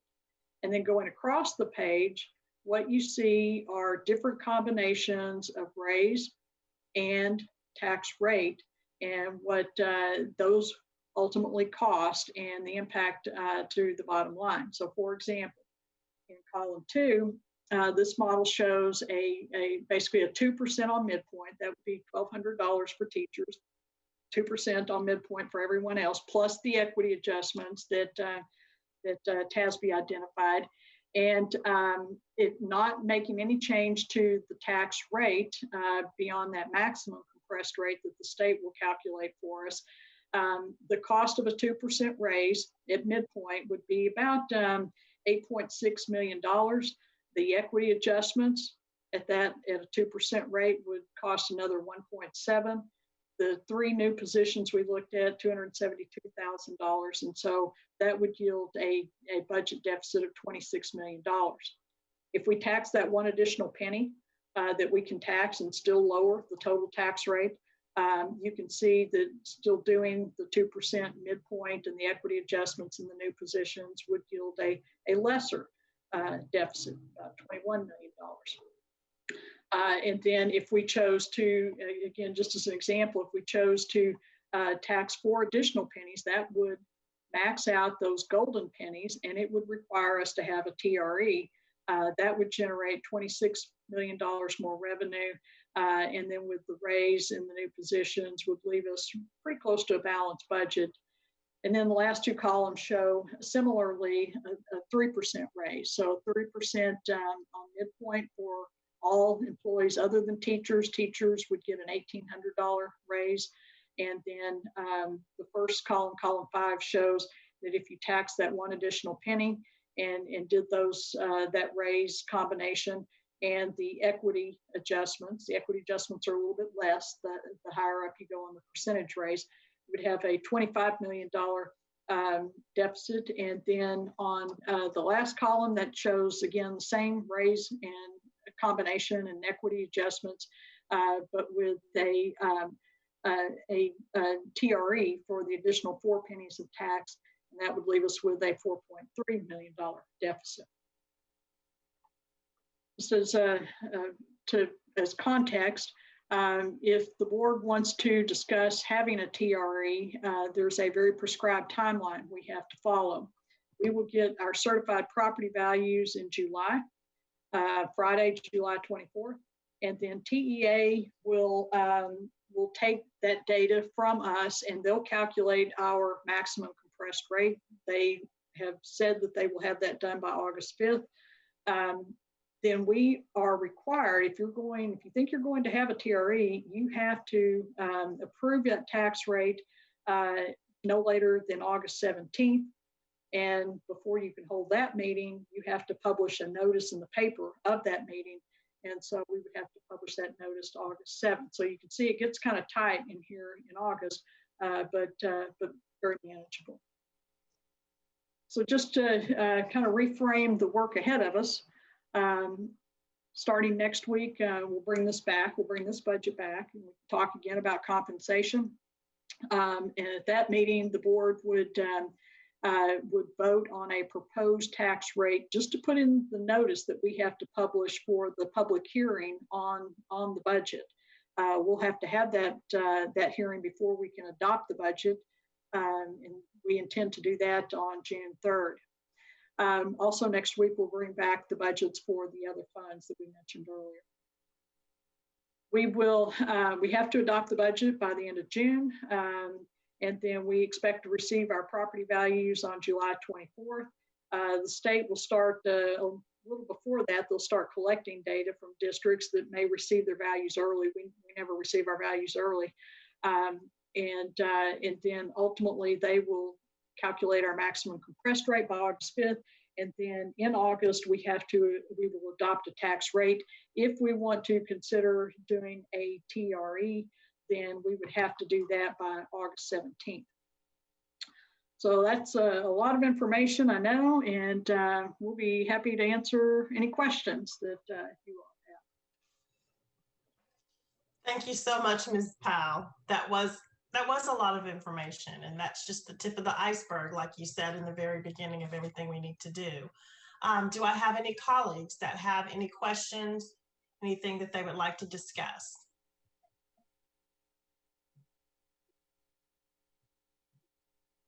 Okay. Yes, Dr. Reich. I just want to say thank you to Ms. Powell, to Ms. Moss, to the finance department as a whole. Yeah, a lot of work that has gone into this. I can't thank you enough. This is probably the highest level of uncertainty, budget uncertainty, that we have ever faced, hopefully ever will have to face due to the pandemic and other factors. So yes, lots of numbers, lots of things to consider moving forward. It's a difficult budget. It's a difficult scenario. Absolutely. I appreciate the work that everybody's done to put into it. I say that on behalf of the Finance Committee of the board. The compensation is certainly something that we're very sensitive to. We know that HB3 really threw things out of whack as far as our comparator districts. It's definitely impacted our competitive position substantially. So a couple of just quick clarifications for me, and then I'll release it to the rest of my colleagues on the buckets that you've developed in this budget as far as the different appropriated funds.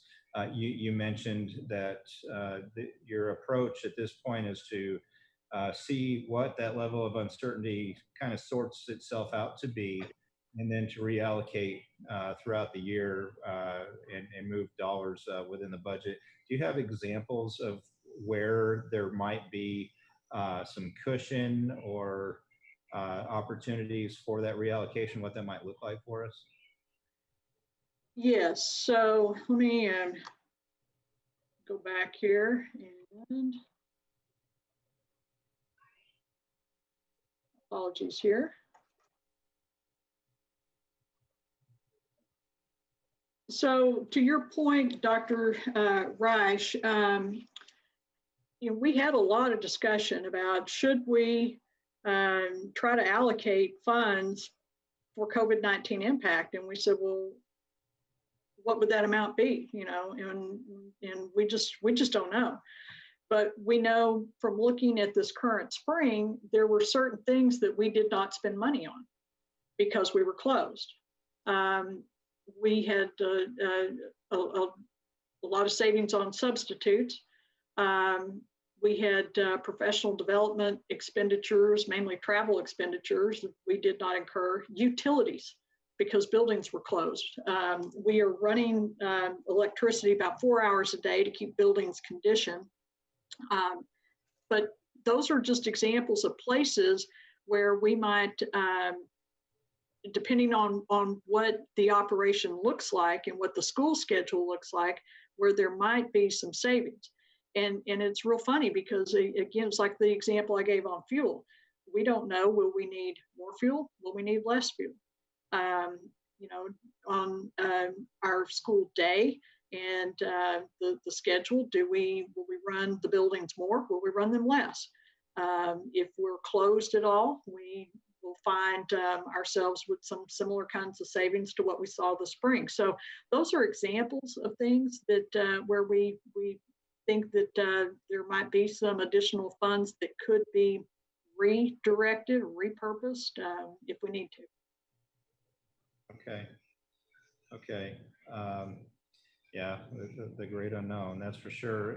Just for clarification, with the slide that you have up on that 1.8 million savings on electricity, that is specifically for this budget cycle, right? Yep. Okay. Yes, it is. Based on new pricing, we recognized last year with the board's approval of a new electricity supply contract, we were able to substantially reduce what we pay for that commodity. Right. Okay.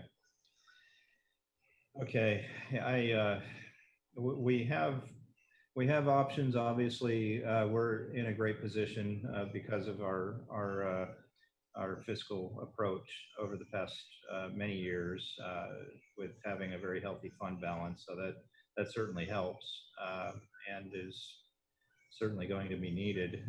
Added to that fund balance, that projected $11.4 million surplus will certainly help in maybe it's not the right way to look at it, but crediting, if you will, towards this budget moving forward.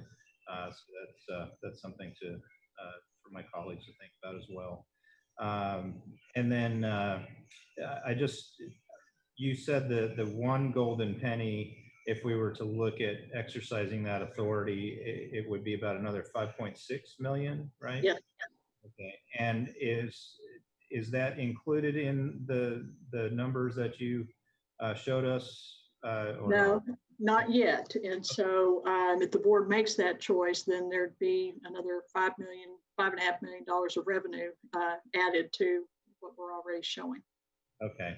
And then final question, just to be completely clear, for the next board meeting, all of this discussion on possible extra pennies, what that tax rate looks like, we have to come up with that essentially next week. Well, no, and that's a good question, and thank you. What we have to do next week is vote on the proposed rate that we put in the notice. We're required to publish a notice at least 10 days ahead of a hearing that we have to have before we adopt our budget. So we adopt the budget in June. We don't adopt our tax rate until August. And so we will post that notice on June 23rd. We anticipate having the hearing on the budget. We'll adopt the budget.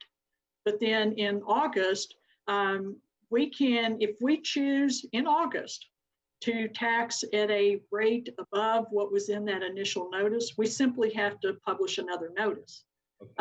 You can adopt a rate that's less than what you vote on to go in that proposal, that notice in June. But if you are going to adopt a rate that's higher than your proposed rate from June, you just simply repost. And that's not an uncommon thing to do. So no, you do not have to make that choice by next week. Okay, perfect. All right, that's all I have right now. Thank you again so much. Lots to consider here. Thank you. Thank you, Dr. Reich. Yes, Mr. Hogg. Thank you, Ms. Mays. And I sent a note to Dr. Cavazos and Ms. Powell, but let me say, we've seen, a lot of us up here have seen a lot of budget presentations. This, while there's some slides we see every year consistent, I think this is the most well laid out outcomes budget of what our options are and where we can look and where we're going in the future. I think it's got great perspective. I think it's got a right guidance of where we need to be and helps paint a clear picture to all of us. And so I think everyone knows I kind of get to the end very quick, hopefully, and get to where our outcomes need to be. Listen, we made a commitment to our teachers last year that we were going to make some adjustments. So we know that's going to happen. So now it's about what the level of that adjustment is immediately and what's the level for the next year of where that comes in. I think that's what my colleagues and I will have to decide and make that. I think, you know, we've fought off a TRE for a long time, and we've worked very hard to not get there. I think we're there. I think just plain and simple, we're there. Do I think it's at a minimum of that 99 cents? Yes, I do. Do I think it could go up to that $1.03, $1.04 so that we retain a steady tax rate of what we've had historically in the past? I think we could get there. We look at those numbers. Do we want to make sure that additional revenue is going to our educators and staff? Yeah, I think that is a priority of where we need to push this and go through. If there's ever a time that this whole country and this whole community knows our teachers need more compensation and pay, it's right now. Just calling a spade from where it is. But that's where we need to go and get to. So I think we've been looking over this budget. We've looked over this presentation. We're looking over more of it. I don't have an answer. I don't have my solution yet of where I'm even comfortable, what numbers we get to. We can pass a budget. In essence, pass two budgets saying, okay, here's our budget without the TRE. And then if we do pass the TRE, here's in essence what the other budget and where that extra allocation of dollars can go to. And I don't think that's a terrible idea and terrible plan. I know some colleagues have talked about adjustments, and I think we have to make some adjustments. When you look at these numbers, especially as HB3, and Dr. Rice said it, and it's been mentioned before, has dipped us down. Those 5-year to 20-year, some additional adjustments I think are needed of where we get for those teachers to help push through. This is a pretty clear cut. You know, it's not the best time to go for a TRE. Let's just be very transparent from where we're going. It's hard with the economy of what's happening on that, but I also think we have the stabilization of maybe some home values that could provide some help, because the increases that we've seen in the past in people's property tax has been based on values of their homes going up. We've been a very steady hand on our tax rate of what we've done. And if you look at, and you don't have to pull it up, Ms. Powell, that comparison chart of where we are in our tax rate, we're the 4th or 5th lowest from my memory from where we are, of where we are on our tax rate. And I commend my colleagues for working very hard to stay at that time. But sometimes I think we've stayed at that time to the detriment of our competitive compensation. And when I say, I think sometimes these numbered charts of where we rank are a little disingenuous, because does it matter if someone's 2 above you when it's only $100 difference? No, it's not. No teacher's going to leave for $100. Teachers will start leaving for $3,000, $4,000 a year in a difference. And so I think, you know, I don't really love these numbered charts, but I do think the variance between those numbers. And if you look at our numbers, you know, not assuming any raises this year of anything it's done, from number 1 to where we are is about on average about $5,000. And that's a big variance. That's bigger. I mean, listen, anyone who's married to a teacher, knows a teacher, has a teacher in family, knows a big enough dollar value will get them to leave. Otherwise, they leave because of the leadership at the campus is the number 1 reason of why they leave. So I think helping us adjust that variance and making sure we're competitive in that range. And we've all talked about, we don't have to be the highest paid district. We offer enough jobs. We offer enough specialty that in the environment that's good enough, but we do have to be competitive. So I'll be looking over this next week and making that determination and helping and hope my colleagues will do the same so that we come back next week or the week after and can have some final idea of where we need to go on numbers. Thank you to staff and for all the hard work on this one. I think it's a very strong budget and some final decisions will be made in the next couple of weeks. Thank you. Thank you, Mr. Hogg. Any other comments from trustees? Yes, Mr. Wilbanks. Thank you, Ms. Mays, and thank you, Mr. Hogg, for your comments. We've made it as a board a priority for competitive compensation, while at the same time maintaining a healthy fund balance among other priorities. And we, as Mr. Hogg said, we, after HB3 we figured out what cards we were dealt. They weren't great. It caused a lot of concern from our teachers and our drop. And we did make a commitment to them that we would fix it. And I don't see a way around going out for a TRE. We're not going to be able to fix it long term. Fortunately, with the 11 million surplus, that helped provide a cushion until we can get to a TRE, but that's only a short term fix, and we can't dip into fund balance for ever. The one thing I'm concerned of is even with a 2% raise or even a 3% raise, we're still not there where in terms of making up the shortfall. So I don't think, one thing I'd like to see is a few more options, Ms. Powell. I'm not saying we'd vote above the 99.64 cents on the M&O rate, but I mean, based on the other slides, I can do the math, but I do want to think long and hard on, and do we want to go a little bit higher than that, just so that we built in that stability and we can continue to pay competitively, because as Mr. Hogg said, we're at the bottom of the list. A lot of the districts that we really care about that for the best teachers are already at the maximum rate. I'm not saying we should go to the max rate. Testament to your financial stewardship, we've been able to go this long without a TRE and keeping our rates low because of that, and that had allowed us to stay in the ball game, but we no longer can stay in the ball game without it. So I think, unfortunately, as Mr. Hogg said, it's not the best time, but I think it's time. But I also want to make good on our promise to our teachers. And if you go, can you pull up the slide on the slide we love to hate on the rankings?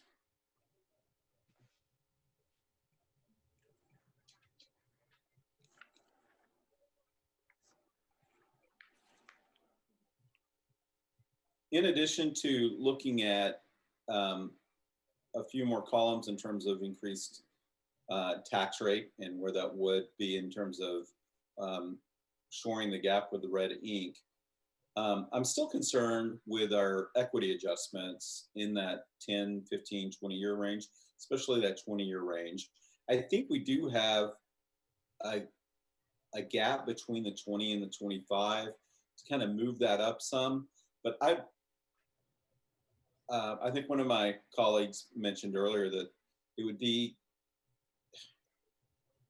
we normally just do it across the board, but I think if we have problems with doing the equity adjustments, if we look at changing I'm even open to maybe on the first year teachers, not giving them as much as a bigger raise, whereas those problematic areas in this chart, like the 20-year, we give them slightly higher, as well as the equity adjustments, and then smooth, just whatever creative way you guys can come up with to smooth out this chart and make it more competitive across the board. Mr. Hogg's right. We don't need to be 1 or 2. Maybe not even necessarily in the top 10, but I think most would agree we don't want to be close to the mid part. So I would say top 12 definitely is a must for each of those pay ranges. And let's look at those numbers.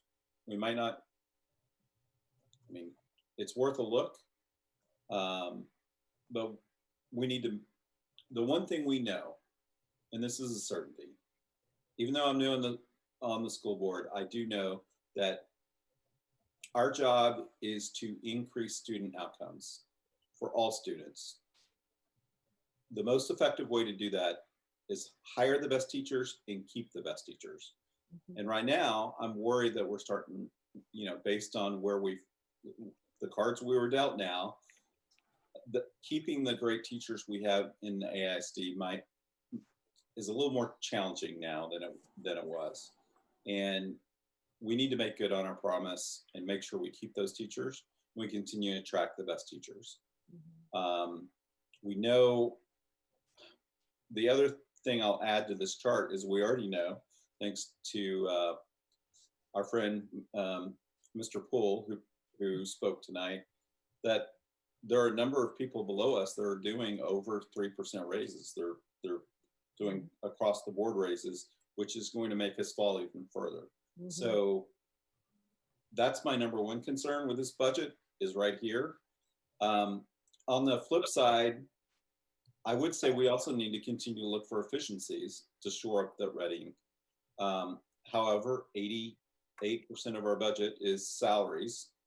And the only way to save money there while paying competitively would be through attrition and cutting staff. And I don't think we're there yet. And then, unfortunately, as you said, Ms. Powell, one of our largest other expenditures is on utilities, and we've just significantly reduced our costs there. So there's not too many rocks to look under to continue to look for savings, but we still need to do it. We need to think creatively. It's still worth it. I think if we were to go for TRE, we're required by law now to do an efficiency study. And maybe we bring in someone that can look and help us look for other areas to save. So when we do go out for TRE, we can continue to go out and still be under and show our good financial stewardship that we've shown historically. So with that, again, that's my formal request. Maybe you can bring that back to us in the finance committee to look at some more options where we kind of eliminate the red ink and give us the flexibility to pay competitively, but think a little more creatively also and come back with equity adjustments or a combination with variable pay raises, percentage raises across the board to flatten or to shore up those dips in the comparison chart.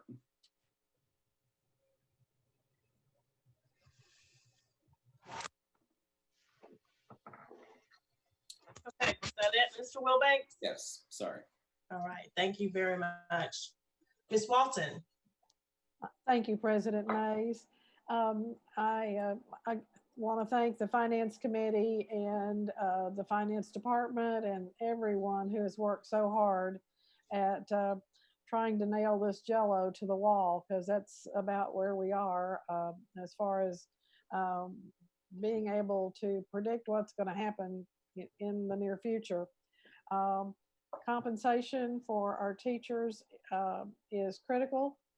We've made a promise when we got dealt the raw hand by HB3 last year and did not win the lottery on that one, that we would do everything we could to straighten, get things worked out. And we've talked about that. My colleague, Mr. Wilbanks, has certainly addressed that, and so has Mr. Hogg. I want to add one more thing to the Finance Committee's request, and that would be part of House Bill 3 differentiated between teacher salaries and the salaries of other people who had always been included with teachers, like librarians and nurses. And there's one more group I'm going to have to trust Ms. Powell to help me remember that one. So it's what they always referred to as the Fab Four. You're right. So teachers, counselors, librarians. Counselors, thank you. So could we look at maybe, it was definitely a morale issue with particularly nurses and librarians that I heard from last year, to try to get them back in the Fab Four and being compensated as teachers are going to be. I think that would go a long way. There's not as many of them as there are teachers, so I'm hoping that it's not going to hit us too hard. But if y'all could look at putting them back in with teachers and including them in whatever teachers are getting, I think we can do that because we do not. We're even. We're not getting more money from the state, so I think we have an opportunity to do that. So if y'all could look at that, I'd appreciate it. We will. We'll look at that. Thank you. Thank you, Ms. Walton. Anyone else? Okay. Seeing no hands, thank you again, Ms. Powell. Thank you again to our Finance Committee for overseeing this. And yes, we do have our hands full. Thank you for your leadership.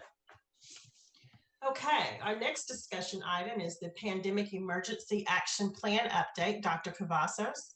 Thank you, President Mays. And again, mixed in with this time period of budget development and everything else that's going on, we are very much planning for how we open school in the fall, in August.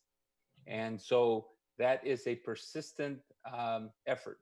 And we have a large task force that is helping with that includes teachers and principals and departments, et cetera, that's doing a lot of the work. So we want to give you an opportunity to get an update on some of that work and how that's progressing. As we mentioned last board meeting, we're also have plans to do some instruction in the summer that allows students to have some acceleration earlier or closer to the beginning of the school year. There are still a lot of unknowns. I'll just hit a couple. The commissioner will likely revise the guidelines for instruction, the guidelines that we've all reviewed that say 10 students to 1 teacher during the summer and no more per classroom. That will likely get revised, and I think it'll be sooner than later because we have been very persistent saying if that revision is coming, it could inform a lot of our work.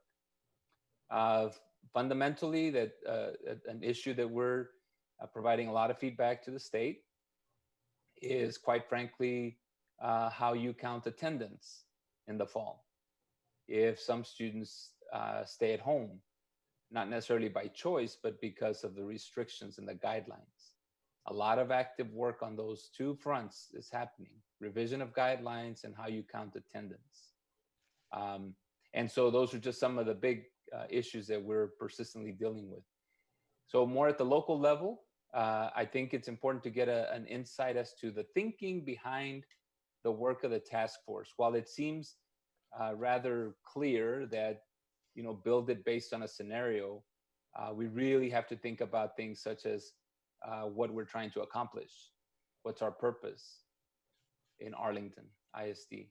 So you'll hear some of that tonight. So you'll also see some survey results that we've gotten back. We've surveyed parents, students, and currently surveying teachers about their feelings about coming back in the fall, under what situations and things like that. That's very insightful, very, very insightful. So I just want to, ahead of time, thank the staff, everyone who's working on this effort. It takes constant effort with the task force to do this. So ahead of time, thank you to Dr. Wirtz, Michael Hill, Kevin Barlow, and others that are working, Tracy Brown, others that are working on this effort. So with that, I'll turn it over, I guess, to Dr. Wirtz to begin.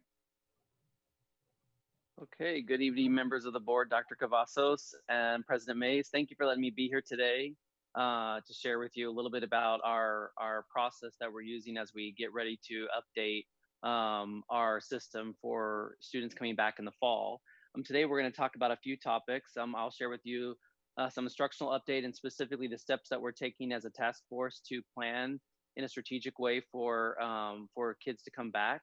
Dr. Barlow is here that will share with you some of the survey results, the preliminary survey results that we have, specifically addressing those that we've received from both parents and students. And then also Dr. Hill will share some information about some of the operations pertaining to summer programming that we're going to be having. So what I wanted to talk about today was a little bit about the way that we are utilizing a process that was established by an organization called Education Element to design our reopening with some intention. We know, and you all know, the deep complexities that actually exist in terms of trying to open in a scenario where a pandemic either exists or is in process of being dealt with. And so we know that we're going to have students that are going to have needs to be in school face to face. We may have some students that need to be at home, and we have some students that may need to be in both places at the same time. And while all that's going on, we also recognize that not only do parents are working from home, but staff are also doing similar things. And so trying to find a way to really address the needs of all of our students and focus on academic quality and instructional quality rather than simply giving kids assignments has been a real focus for us. And so we are leveraging a specific process that includes the feedback from stakeholders across our system to help us design for the receipt of new students, but do it in a way that tries to address these needs around a win. So our goal with the task force is to develop and implement short and long-term planning to ensure that our students have a strong learning experience next school year. And as I mentioned a few minutes ago, it's not our desire just to have kids engaged in some kind of learning. We really want to find a way to address their learning needs. And we know that during the initial closure in the spring, it was difficult to do that, especially with students who had specific outlier needs. And we know that we're responsible for all of our kids. And so we're seeking to try to find a creative solution to meet those needs as we move into the school year. And as you can see kind of on the picture or the graph on the right, we are really trying to consider the range between where it falls between an in-person instruction all the way to a virtual environment. So we're going to ground our work really around two main concepts. And the first one is equity. And as kind of a fence around the work that we're doing as a task force, our primary focus is to make sure that we're meeting the needs of all of our student groups and that that there's meaningful access for our students to participate and engage in specialized programs and those which address their individual learning needs. We also are really focusing on this idea around personalized learning and knowing that personalized learning you're able to get to a personalized learning environment when you can be flexible in the content you're teaching, but also in the tools that you're using. Really trying to provide targeted instruction for students. So to the comments that were made earlier in terms of coming back to school, we already know that we have gaps, and we know that students are going to come back and that their gaps will have grown because of the closure. And so what we need to be able to find ways to do is to not only assess what those gaps are, but then provide targeted instruction to close those gaps and to really consider what data we need to understand where each of our students are so we can make informed decisions. And so I suspect that in this new environment, we will probably need to be leveraging new sets of data that we may not have looked at in the past because the situation will call for it. And then finally, we intend to maintain our ideas and our goal to help 100% of our kids prepare themselves for graduation, but do so in a way that encourages them to reflect on their own learning and to take increased ownership in their learning. If there is any silver lining to this experience, one of the things is that it encourages our students to have some ownership in their own learning process in a more direct way. And so what we want to do is harness that opportunity to give our students a chance to direct their energies in a way that's actually going to be productive. So I put this slide up here because as much as I wish I could take credit for this process, it really has been designed by an organization called Education Elements. And Education Elements works with school districts across the country to help them design systems for learning, to do some strategic planning, and also to implement innovative ways of giving kids ownership and also participating in learning that's going to allow them to meet their needs during an environment that is really needs to be responsive in nature. And so they created this document that we've been able to leverage, and it really focuses on really finding 5 or 6 major ideas. One is to cultivate responsive leaders. to cultivate classrooms that are able to be responsive to our students' individual needs, to really help capacitate teams to be responsive, and to distribute this idea of leadership. Because when you find yourselves, when you find an organization finds itself in a pandemic situation, what we had to learn quickly is that communication needed to be tight. Everyone needed to clearly understand what their roles were, and people needed to be given the permission to do their roles well and independently, in connection with the team. And so what we want to do is really think about what are the skill sets that we want to embrace and adopt and cultivate in our teams across the district, so they can be responsive and then have the tools and the capacity to do it. And our goal is that by doing these things, as an organization, we'll be able to get there. And when we think about this planning that we're talking about, the one thing that I really wanted to focus on is this concept of purpose versus plan. And I know nobody in the room knows better than you all about how plans change. And this was a great example this year where we had articulated a clear plan of what we wanted to accomplish this school year. And we went to spring break and came back and the world was different. And so as we plan for next school year, what we're really trying to think about is what's our purpose? What are we actually trying to accomplish? Solidifying our understanding and belief that our purpose actually hasn't changed, but we will need to be creative and think differently, and think outside of the box in order to accomplish that purpose, which means the plan may alter as we go, as long as we, but with our goal to stay focused on actually trying to accomplish the end point that we're trying to get to.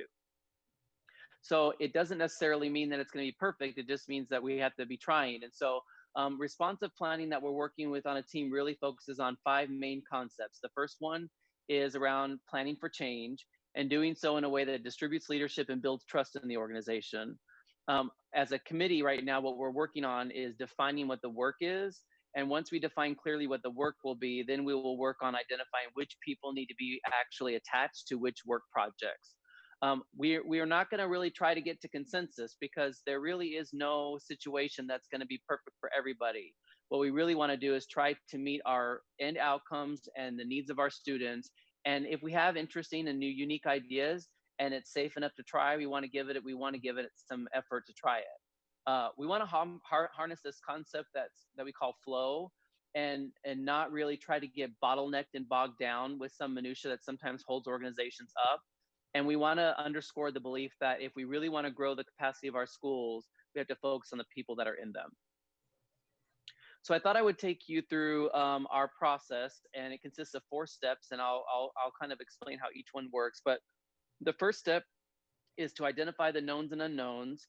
And once we understand as a committee what the knowns and unknowns are, we build scenarios, then we recognize and look for the big rocks through consistencies, make some prioritization about how we're going to go about implementing those things, and then communicate them across the district. So the first step is really around identifying knowns versus unknowns. And so we all know there's a difference between facts, the things that we know, assumptions, things that we assume or that we expect is going to happen. And then there's also our opinions, and we all have them. And what we want to do is translate those things into things that we actually know work in the system or know are going to happen in the fall, identifying the things that we already know we don't know, and then trying to consider, is there anything outside of our own thinking that we may not know that we don't know? Are there any other voices that we should include in our process that will call to our attention things that are not even on our radar at all? And the reason why we wanted to start with this idea of identifying knowns and unknowns is because it gives us a chance to start seeding what are the possibilities of work or tasks that we need to consider in order to be ready for our students. One thing that we do know is we know that we've received guidance from TEA, and this was guidance that was updated on May 22nd from the Commissioner's Office, specifically around reopening school and how students are to interact with each other. This was focused primarily on summer instruction, and we know that it may be some foresight into where we may fall when we come back at the end of summer, back into the next school year.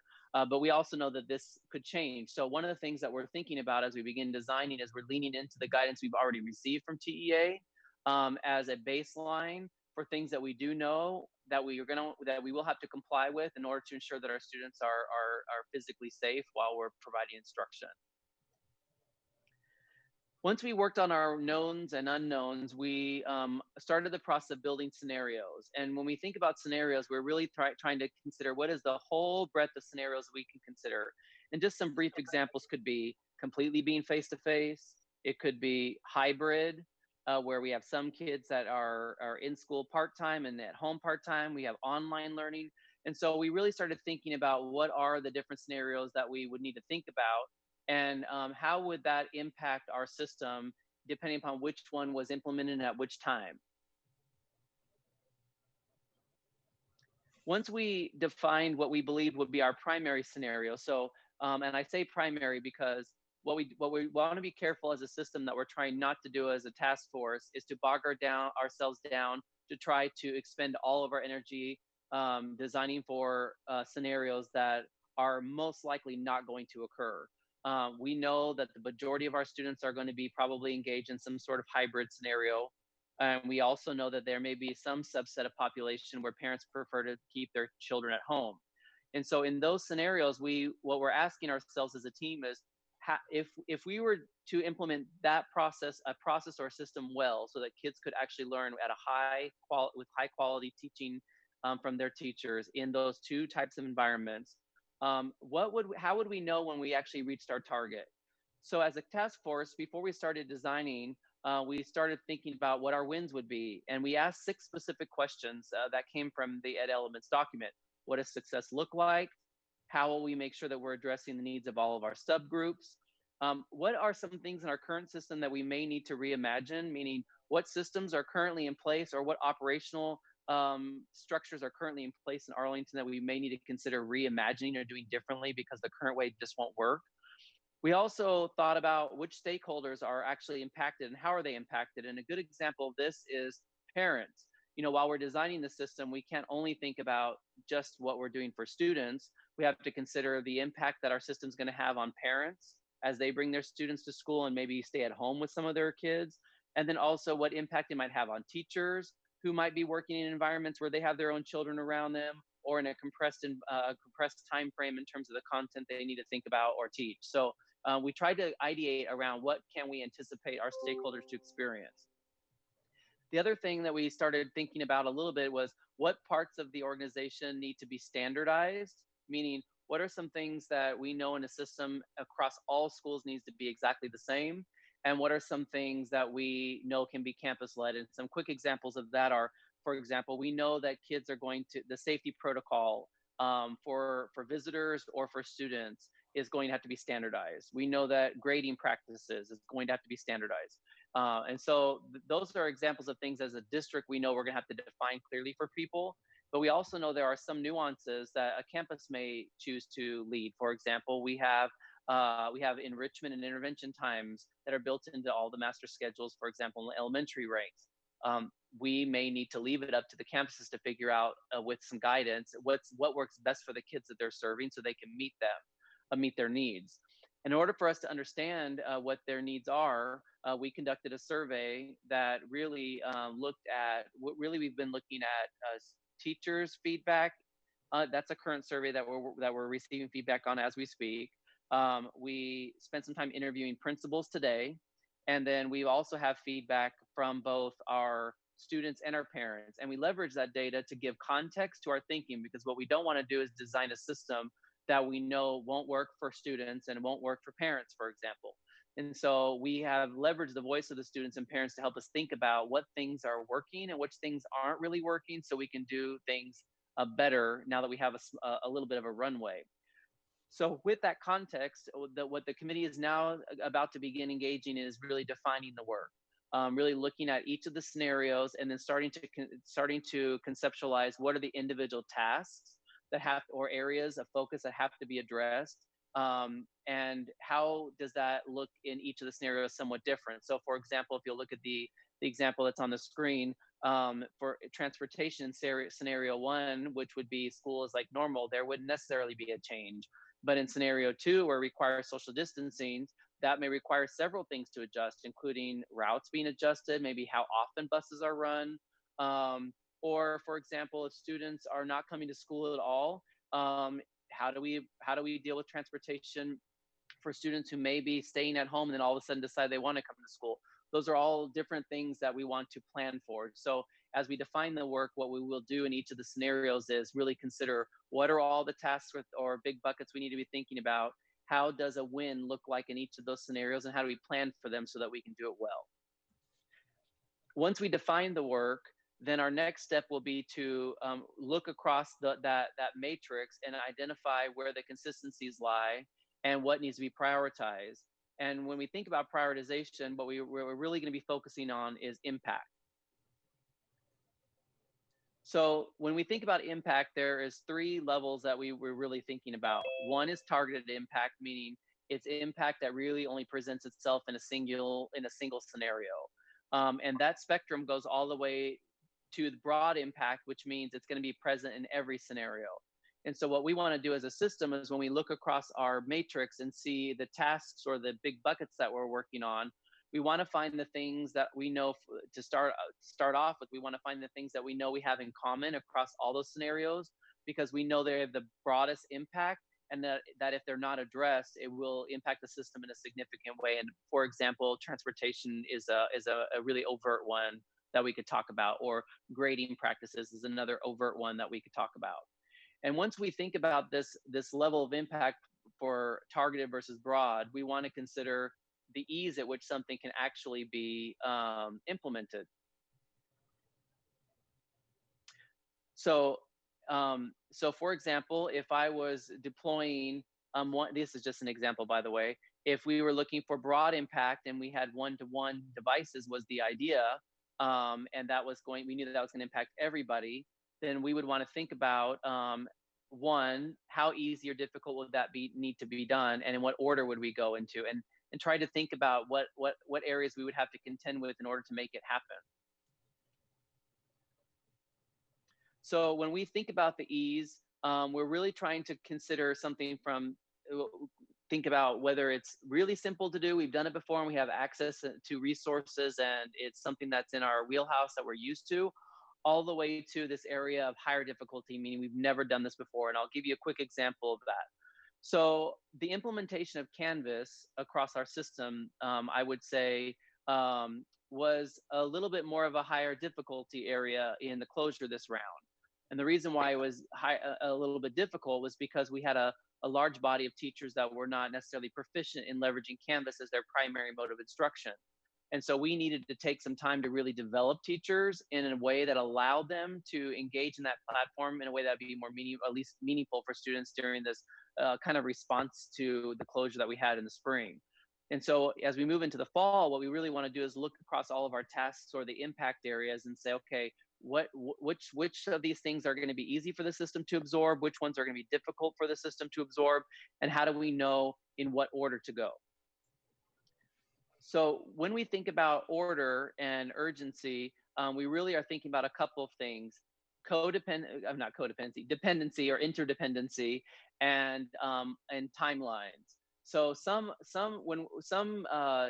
group work that's happening on the task force is really contingent on another subgroup of the task force work, meaning I can't exactly start figuring out what my lunch distribution is going to look like until I've started working on a master schedule, or I can't really build transportation services in until I know, is it going to be kids coming all day? Are they going to be going every other day, half day? Like what's the scenario?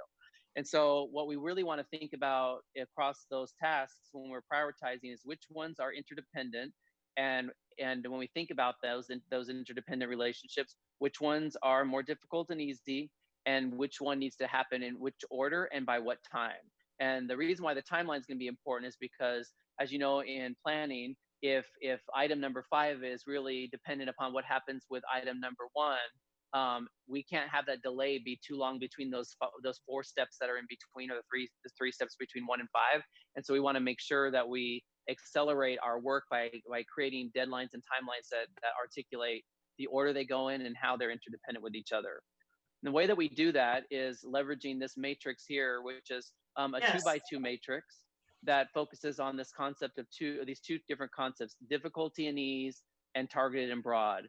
And what we intend to do is, for the scenarios, is place the items or the buckets in the matrix identify them as easy or difficult, and then place them in an order so we know which groups are working on which things in order for us to be ready for students when they come back in the fall. And then finally, once the systems are designed, it's really working with leadership and the communication department to communicate it to the staff and to really commit to doing it very, very well. And one of the things I'm really proud of the task force that we've assembled is it really is a broad based group, meaning it's made up of stakeholders all across our system. We've included teachers, we have principals and curriculum staff and members of all the major departments that are all there. And we're also leveraging the voices of our students and their parents in our decision making to do that well. So our goal, once we come to our final conclusion, which will be in the coming weeks, would be then to communicate it and make sure that all those that are implicated in all the groups, meaning students, parents, teachers, staff, all really understand deeply which direction we're going, what their role is, and then how they can go about doing their role well. So I'm happy to answer any questions you may have specifically around maybe the process. And then after that, we will share with you some data, some preliminary data that we're at least leveraging right now from from students and parents that have been informing some of our thinking.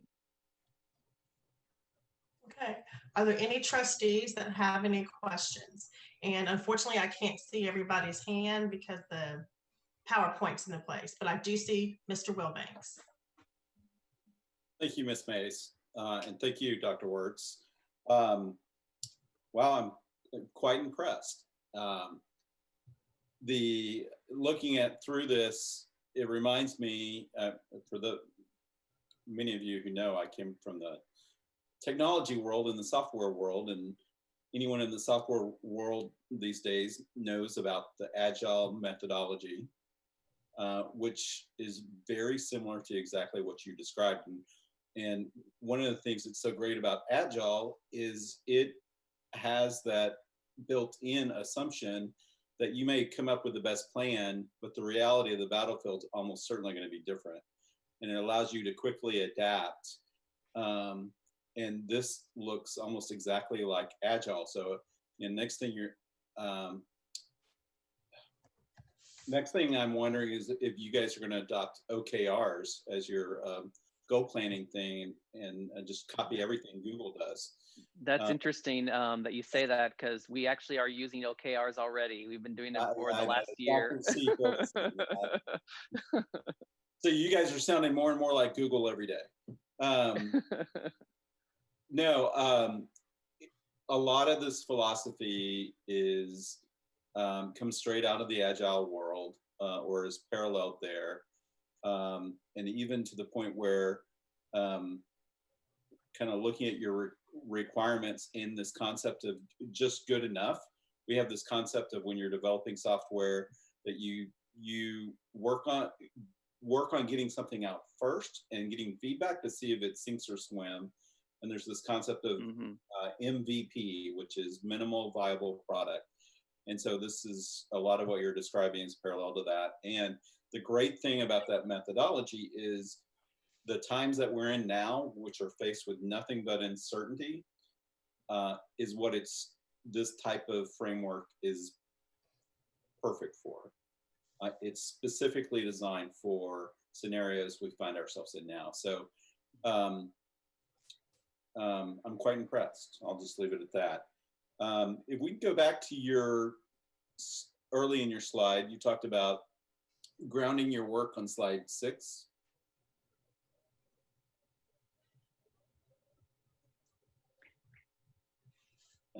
Yeah, around equity and individualized learning. Yeah, personalized learning. So, given that we have a large number of students that might be wanting to, for whatever reason, might not feel comfortable coming back to the classroom, who might want to learn virtually. I think there are a number of tools that are in the personalized learning space that are very mastery based and very tailored to the individual student's needs. What tools, are you guys looking at any specific tools yet? What's your discovery process been there? And has anything jumped out in terms of technology there or specific platforms? Right. So we are in the process of looking at tools. I actually met with my team actually just a few days ago to review some of the initial, basically I want to say look fors in terms of which resources we could use for online learning environments that could somewhat provide some standardization in the process. The challenge is that a couple of things. One, there's the tool and there's the content that has to be embedded inside the tool. And tools are typically made, as you know, are used all across the country, and every state has their own standards. And so what we're really having to think about is, what other tools can we embed that could actually help assist the teachers in leveraging the LMS that we have already trained on. And quite frankly, there's actually a lot more in Canvas that we haven't leveraged that we can dive deeper into to help with. But one of the tools, I'll just give you a real quick one that came up that the task force has been talking about is we've been using Zoom as an example. And one of the things that we know that has been challenging in the closure is that it's been asynchronous. And asynchronous, there's a place for asynchronous learning. There's some good things about it. Kids can go faster that are more advanced, and they can be accelerated and enriched. The problem with asynchronous, though, for some kids is that, one, they lose engagement and they get burnt out and they feel a lack of socialization with their peers and their teacher, and they really need the individualized instruction that only their teacher can offer, because there's no way an asynchronous environment is going to meet the needs of every student without having some sort of direct instruction. So one of the things that we've been contemplating is what tool, one, how much direct instruction needs to be provided to students regardless of which environment they're in, because one of the things we're committed to is making sure that there is equity regardless of which side of the house you're in. If you're in hybrid, for example, or you're a student that decides to stay home, as a student, my educational experience should not be compromised depending upon that choice, right? And so that what that insinuates directly actually is that my teacher who is responsible for me needs to have access to me even if I'm in an online environment. So how do we do that? Zoom is what we've been using in the past. We are looking, for example, other tools that could actually be more efficient and better than a Zoom environment for kids in terms of face-to-face learning. Is there a way for our teachers to actually teach their instruction in their classroom and have kids actually participate with them from home? Is there a way for them to provide direct instruction with and small group instruction? Because one of the things we've talked about is we need to be able to do whole group instruction, small group instruction, and one-on-one instruction. All three of those things have to exist in both environments. And so how do we do that? So that's just an example of one. Many of the tools that we found are things that we're already very aware of. We don't have any plans at this time of abandoning Canvas. We've spent a lot of time and energy on Canvas. We have a lot of money invested in Canvas, and frankly, there's a lot that can happen with Canvas that we haven't taken advantage of yet. But we do know that Canvas in and of itself, by itself, is not the solution.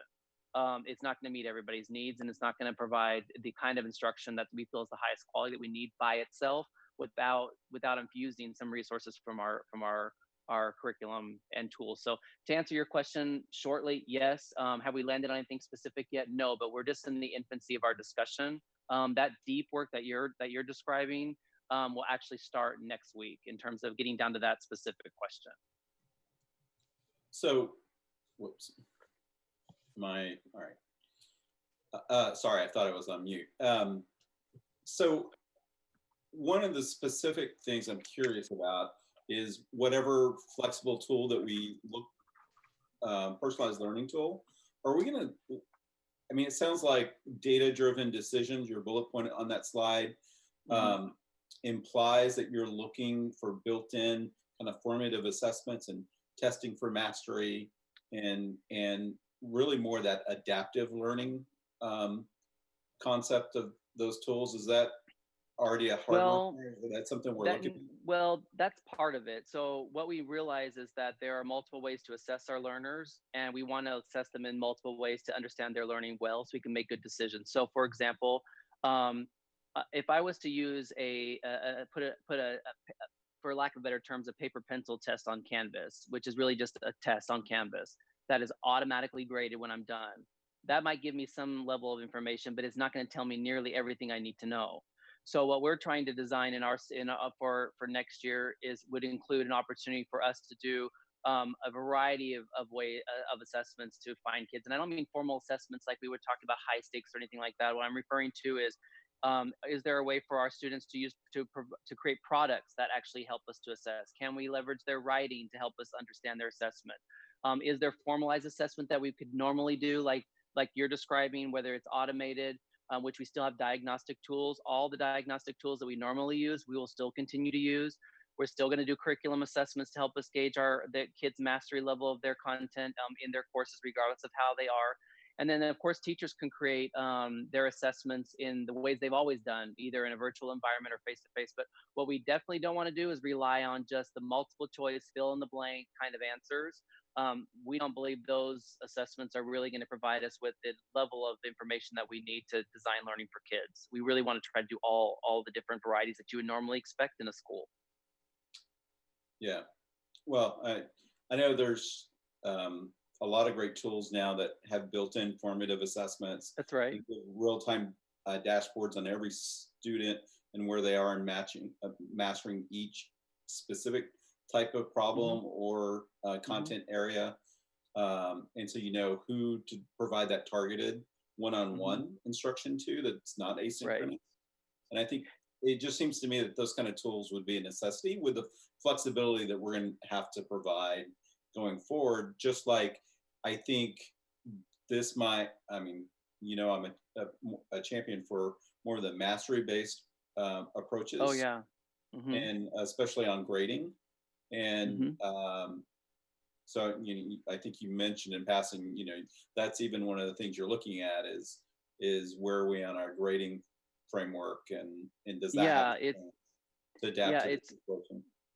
Yeah, I think you're absolutely right about adaptive technology to help us meet the needs of students and kids. I think diagnostic tools will really be really important in this environment because, for example, in literacy, for younger grades, for example, we need to understand what building blocks they're going to stumble on now because they didn't get all the practice that they normally would have got in the spring. We also have a math diagnostic tool that we'll leverage to help us understand where students are in their math process. What we need to figure out and think about now is normally diagnostic tools that we've used in the past really cut off around middle of junior high, like 7th grade.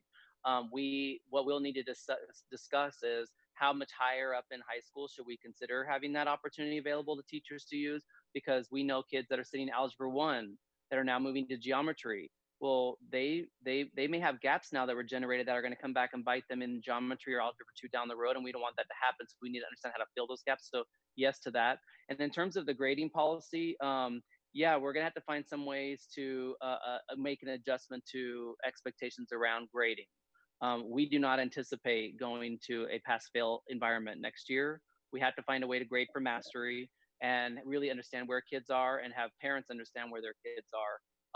And that I'm just going to be very honest, is a very challenging task, especially with this turnaround. Normally in a grade policy revision process, it takes years to do it well. And I think if you were to survey other systems around the Metroplex who went through a grading policy change, you would find that is a consensus idea that everyone knows it takes quite a bit of time, and you usually have to phase it in because kids that were operating under a GPA under one grading system can't have their grading system change on them while they're midstream. So what we have to think about for next year is what is feasible, what is realistic, what is equitable, and really does do what you're describing, really consider mastery. And then also, how do we provide some flexibility when you really get down to mastery grading? Mastery grading does provide students with an opportunity to redo something that they do poorly the first time. And the reason why that's important in mastery grading is because in mastery grading, the number of grade that the student gets should articulate to the parent and the student how much of the content they actually have mastered, not necessarily the average of all their failures along the way to get there. And so you have to put some structures around that when you're thinking about mastery grading. How often can can a student resubmit something to have their work regraded? How much does a reteach need to happen before they're even eligible for that? So those are all concepts that we're gonna have to talk about. The challenge we're gonna run into is that we're gonna be having to do it in a very accelerated environment. And so, yes, we're gonna have to address it. I don't know exactly how it's gonna land yet, but we're gonna have to use a cross-section of people, including teachers, to inform the process. Yeah, no, it just seems, given the amount of flexibility we need, that would be, we'd almost be required to move to a more mastery-based approach. So it seems like we're kind of poised for this idea to at least to contemplate it for sure. Because if you think about it, even in this closure period, teachers have been giving students opportunities to master content. That has been the focus. We're kind of in a situation now where that it really is the idea, right? I think you're right. I think lots of people are going to be thinking about that, and frankly, I think it's going to be expected that we find a way to understand where students' mastery levels are, and I think we're obligated to do it. Yeah, I'll just make one final quick comment. There's no doubt that the amount of feedback I received from teachers and parents that this pass fail, they totally understood it, and the circumstances warranted it, but we cannot be anywhere near that going forward in the fall. We need to be as close to normal as we can. And I think, and that's why I think, a good interim or a good transition would be more towards a mastery-based approach on the grading. And then my other questions were related to what our surveys found, but I guess Dr. Barlow is going to be talking about that, so I'll save my comments. Okay, yeah, he'll be right behind me. Thank you. Yeah, no problem. Thank you, Mr. Wilbanks. Are there any other trustees with questions? And once again, if you do, just go ahead and unmute because I cannot see you. This is Aaron. I don't necessarily have any questions. I really appreciate the dialogue and exchange that you've had with Mr. Wilbanks. I just want to say, Dr. Wirtz, that I know what you presented is just the icing on the cake as far as the level of depth and breadth that you're going into, you and everybody that's involved in this process. To your point that it is something that normally takes years, and you're doing it in a matter of weeks to months. It seems insurmountable. I just really appreciate all the efforts and putting it out there, letting us know what that looks like, even if it is just the icing, if you will. I think it's a great testimony that hopefully our public, anybody that's viewing this or will see it following, it absolutely demonstrates your level of innovation and your approach. It is a methodical, studied approach. It's not just whimsical, it's not haphazard. These are, as you and Mr. Wilbanks discussed, very, very aligned to industry techniques and standards, and but not necessarily typically found in the education space. And that's really the main point, that I so appreciate that level of innovation and adaptation and the level of work. It is remarkable. I know that Dr. Barlow is going to be discussing the surveys, but I do have a question for you related to that. Since they do inform your approach and several factors and triggers, obviously there's a great deal of subjectivity involved in right now with people's emotions and feelings, and the only constant there is that it changes all the time. And so at what point will you be resurveying, or at what point do you just have to make a cutoff? And maybe this is more of a Dr. Barlow question, actually, to extrapolate from those responses and kind of predict maybe where the trend might go if you're not doing repeated surveys, because that obviously could change the amount of work that you have to put into one specific box. Yeah, I'll just say initially to the first part of your question, you know, the initial survey that Dr. Barlow is going to share with you in a minute was really focused on where we have been, right? It's really, what has your experience been in this closure period, and where do you anticipate yourself going in the future? Meaning, I'll just use something very overt, meaning like, do you plan on sending your students to school? Yes or no? We would like to know that. What is your greatest fear that you have? Was online learning helpful to you or wasn't? He's going to talk about all these questions.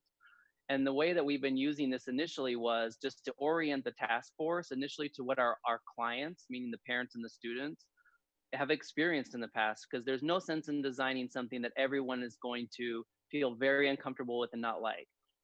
At the same time, and I think you'll see in the data, is that it's pretty, the data pretty much speaks for volumes and volumes of people. The sample populations were very good, and their responses in most cases were not really all scattered all over the place. Usually they were like swinging in directions. Sometimes you'd have a split, but there were big pockets in both places. So what it allows us to do is to design what we believe are going to be probably the two most prominent scenarios that we think are going to exist, and then lean into some of the things that we know parents, for example, don't necessarily like, or that they find challenging. So I'll give you a quick example without stealing Kevin's thunder. So we know, for example, that parents, we have to take into consideration the fact that we have single parents and working parents that are trying to juggle all these things at the same time. And they also may be the very same parents who do not feel comfortable sending their students to school and want to keep them in an online environment. Well, we need to understand what aspect of that experience that you're having is the part that's the deal breaker for you, so we can try to mitigate it in some ways. So that's kind of how the data is initially helping us when we designed right after we looked at the data with the team and just spent some time just chewing on it. The very next task that we did as a group was to define wins. And those 6 questions that I outlined are the 6 questions that every subgroup in the task committee answered collectively and shared out. So that we can make sure that we don't define a win in a way that it takes away what our clients actually want. Because if we're not creating a win that they actually think is doable as our partners in this whole process, then we actually have a loss, right? It's not a win. So that's really how we've used it to inform ourselves. The one more thing I'll say real quick before maybe Kevin wants to answer is, in the next step, once we do our scenarios, and we really start identifying our tasks and start mapping those things out, like all the details of what we have to do, and have this cadence where we come back as a group and really we're all working in the same direction, but we're each working on the individual parts of the system and we're reporting out. When we get to that landing spot, what we'll do is we'll leverage that win definition and look at our plans and go back to that criteria and say, did we meet the criteria in our planning like we intended when we started? And if the answer is no, we'll use that. We'll figure out what is the part that's not quite across the finish line like we like it, and we'll adjust it. And the data that parents and students and teachers and principals are giving us will help us define where that finish line really needs to look like. Doing what you described earlier, which is recognizing there is no perfect solution. We're never going to meet 100% of everyone's ideas. It's really getting down to what Mr. Wilbanks was saying, which is it safe enough to try? Is it a good idea that we really think will impact the most amount of people? But it doesn't have to necessarily be perfect, because a perfect solution in this scenario is unrealistic. I don't know, Kevin, if you have anything that you would want to add about how data can use it. We can use it. I would say, actually, in the interest of time, Dr. Barlow, if you just want to feather in any type of response into your presentation, I don't want to have double work here. So. Well, I think I'll just make one response to that right now, and then I'll kind of address it as we go through this. First, the buildup on the survey just make me a little nervous here. The expectations are really, really high now.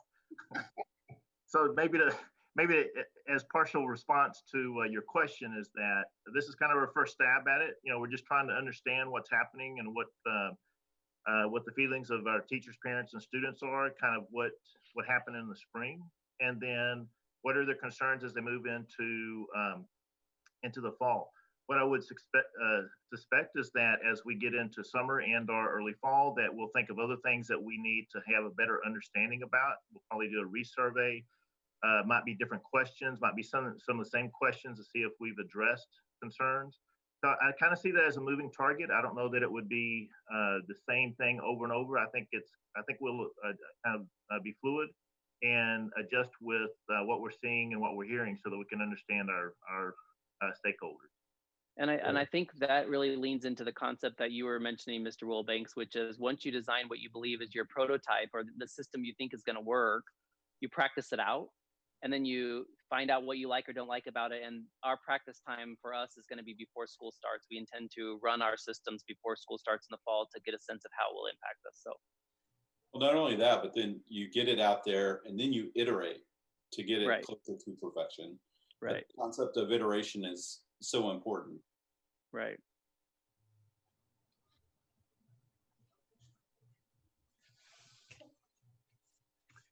Okay. Is that all the questions for Dr. Works? Okay, Dr. Barlow.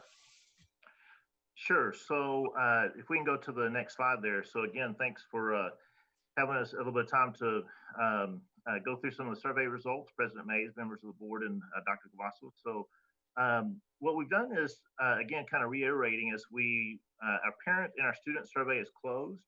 Our teacher survey is still open, but I have a couple of anecdotal pieces there that we can kind of talk about as we go through the results.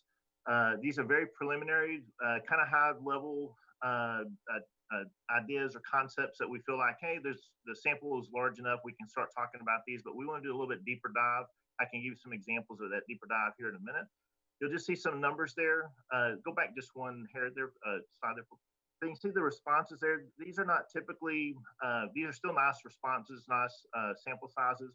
They're not quite as large as what we see sometimes when we do the really full-on initiative surveys where we're doing lots of text blasts and so forth, because in the short time period of time that we had and just the other challenges, but these are still nice sample sizes. So you can see the numbers there. Teachers still open. We'll probably get another maybe 1,000. I don't know exactly what we'll retrieve from that, but that one's still open. Let's keep going. So the first question there is, so first of all, let me just kind of set up the way the slides are presented. Is up in the upper left-hand corner, you'll see either parent, student, or teacher. So that's the group that corresponds to. Some of the questions were very similar between the parent, student, and teacher. Some were a little bit different, and I'll kind of make some of those analyses as we go through. But basically, here's a question overall: how would you rate your child's experience in online learning environment during campus closure?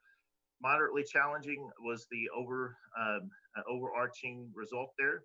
You can see the data, but really moderately challenging. That would probably be expected. You're going to have a little bit of on both ends, but kind of in the middle of the road there. If you go to the next slide, you'll see students felt basically the same way, moderately challenging. And I think I might have had a teacher slide on this one, the next one. Yeah, same thing. So all of them felt like, hey, we're kind of getting this done. There are some challenges.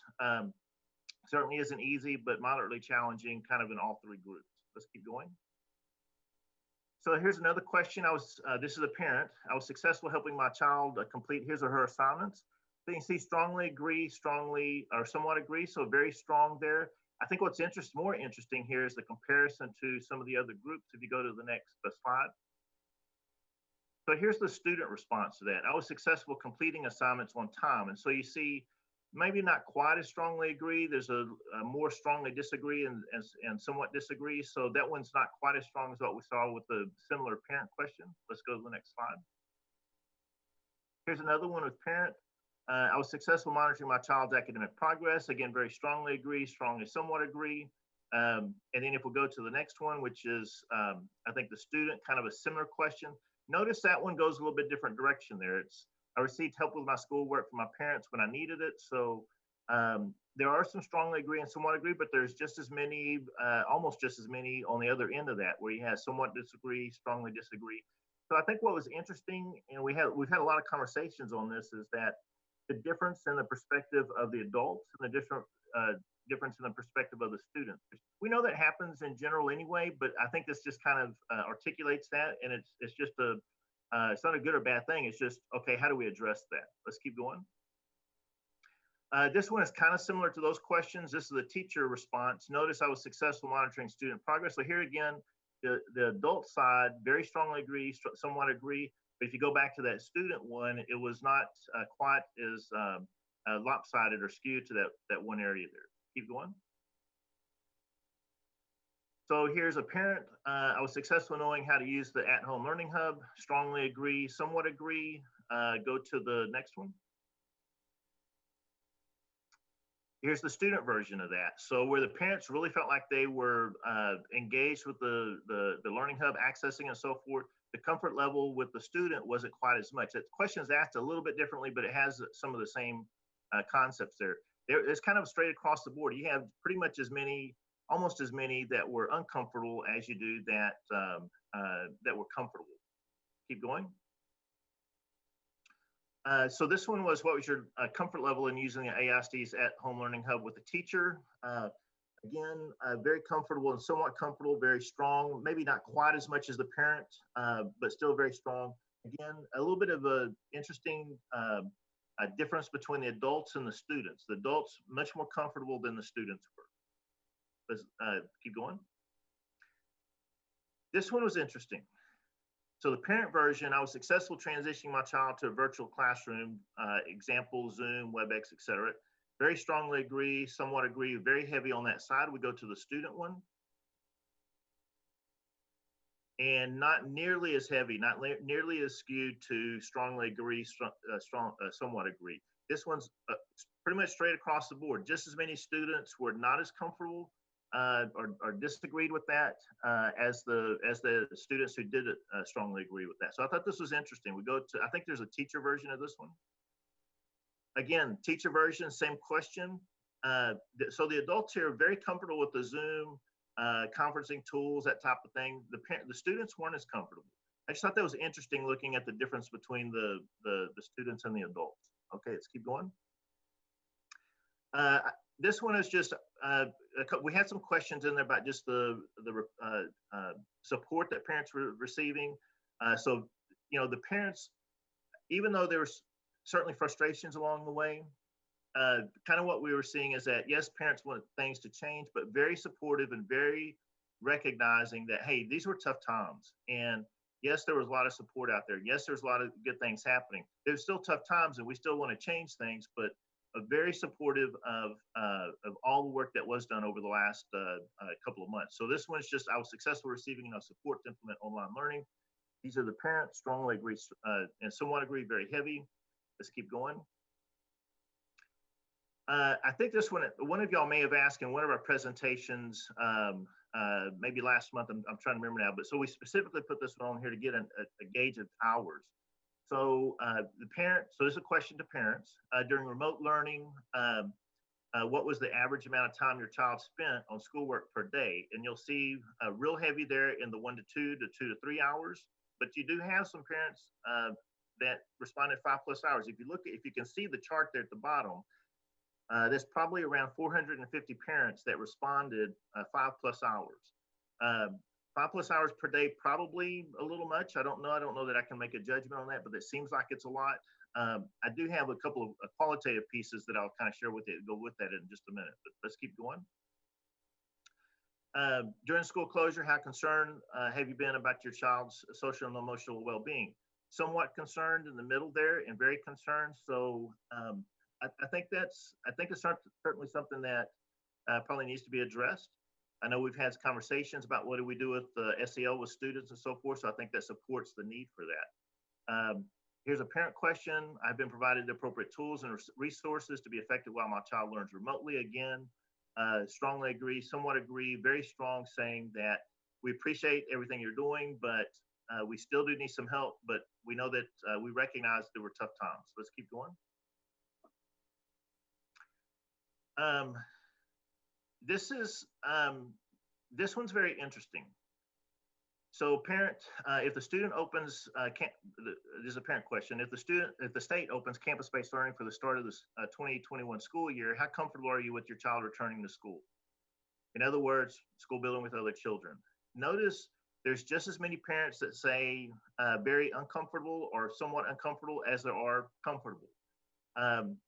So I think this one, so going back to all the conversations we've had tonight, I think when Ms. Powell did the budget and so forth, and we talked about attendance, we have no idea how this is going to affect attendance next year. When I look at this chart right here, it concerns me because if parents are very uncomfortable sending their children back to school, that's going to have a huge impact on whatever model that we put into place. So we need to be ready for that. And I think that also goes back to Dr. Wirtz's plan previously with respect to, do we do 100% online versus 100% in face-to-face or some sort of hybrid? Where's that sweet spot there to address all of these needs? So look at that chart. Now go to I think the student one is next. The students are much more comfortable. So that one was kind of interesting. I just kind of scanned. Again, there's some qualitative questions here that we haven't had time to go through and read and analyze. But let me just give you a couple of comments that students, when I just kind of read through some of the comments, this one made sense with respect to the comments I was reading, is that they want to go to school and be with their friends. They want to see their teachers. They want to be with people. They want to socialize. Those are just, me scanning through a couple of pages of comments. But it just kept popping out that they miss their friends and they miss their teachers. So they want to go back to school. Keep going to the next one. I think we had one maybe for teachers. So this is the teacher version of that again. Notice again, the adults responded very similarly, but the students responded different from them. So both the two adult groups, teacher and parent, had similar responses, but the students were much more comfortable going back to school. Let's keep going.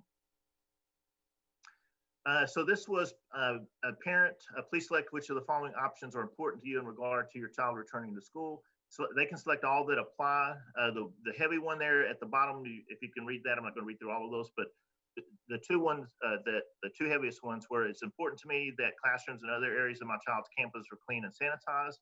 We've had some of those discussions. I think you may have even heard Ms. Powell mention that earlier, as far as just, the sanitation and how do we get our sanitizing agents, how do we get all of that, those from supplies and so forth.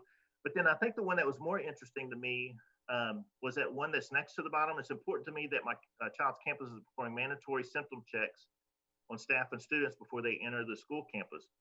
I thought that one would be more controversial, but look, I mean, there's a lot of parents that expect that. If you look at the bottom graph, that's a close to 5,000 parents out of the sample. I think we had close to 10,000, probably half the parents that they're okay with that. I thought that would be a little bit more controversial, so I thought that one was a little interesting. Anyways, keep going to the next slide. This is kind of a similar question, just but what are your concerns? Is to check all your apply. The big one there, I'm concerned about the availability of disinfecting again and PPEs for my child's campus. And then you also have, I'm concerned about my child returning to a classroom environment too soon. So those are kind of the two heavy ones. You can also see the other concerns. Let's keep going to the next slide. I think this one is the one Dr. Wirtz referred to a couple of times, and I think is very informative with respect to what model do we put into place. And so this one is, we hope to convene in the fall for full-time face-to-face instruction. In the event that does not happen, which of the following two learning models would you be more comfortable with? So you'll see it's probably about 2 to 1, maybe 2.5 to 1 that would prefer a hybrid model over 100% remote learning. Remember, the question eliminates the face-to-face. What if we don't have face-to-face? Which one would you prefer? And a lot of parents want to have a hybrid model. It did surprise me that many parents would want to have 100% remote learning, but there's a portion of it. It comes out to about 70-30, I think, when we did the actual percentages. But so there are still some parents out there that want to do the 100% remote learning. Let's keep going. Teacher, same question. Very similar results. I was surprised how similar those were.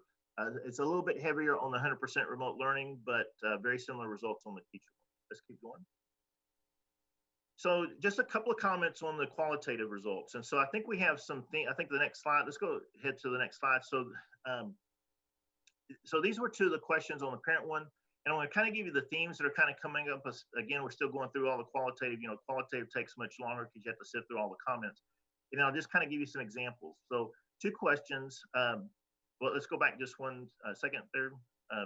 Yeah, so the 2 questions, please tell us the additional resources that that would have helped educate your child during the school closure. And then please tell us what we can do to prepare your child to return to school. So now let's go to the next slide. So that first question on question 18 about additional resources that would have helped educate your child during school, we had 943 responses, and they kind of break down into 2 major themes there. The online instruction, about 410 responses, which kind of broke down into 2 sub-themes. Parents need teachers to teach, they need better instruction, and then increased teacher interaction, presence, and communication. So let me just comment on those 2 sub-themes just real quickly, is that what we're kind of seeing is that parents really recognize that, wow, we need the teachers to be more engaged with our kids. It's very hard to do that while they're at home. Not that teachers aren't trying, and not that there wasn't a lot of work to try to put all of that together and to make all of that happen. But with all the challenges that we had, there were certainly challenges, and they recognized that we really need teachers to help us teach our kids if we had to have them at home again. So some of the comments that we would see on that would be maybe more Zoom lessons where they're having one-to-one interactions or classroom interactions. There were some comments about, I'm just going to kind of check my notes here, needing more structure, needing more communication, more teacher contact, either via some of the classroom Zoom lessons, having teaching live, clear understanding of expectation.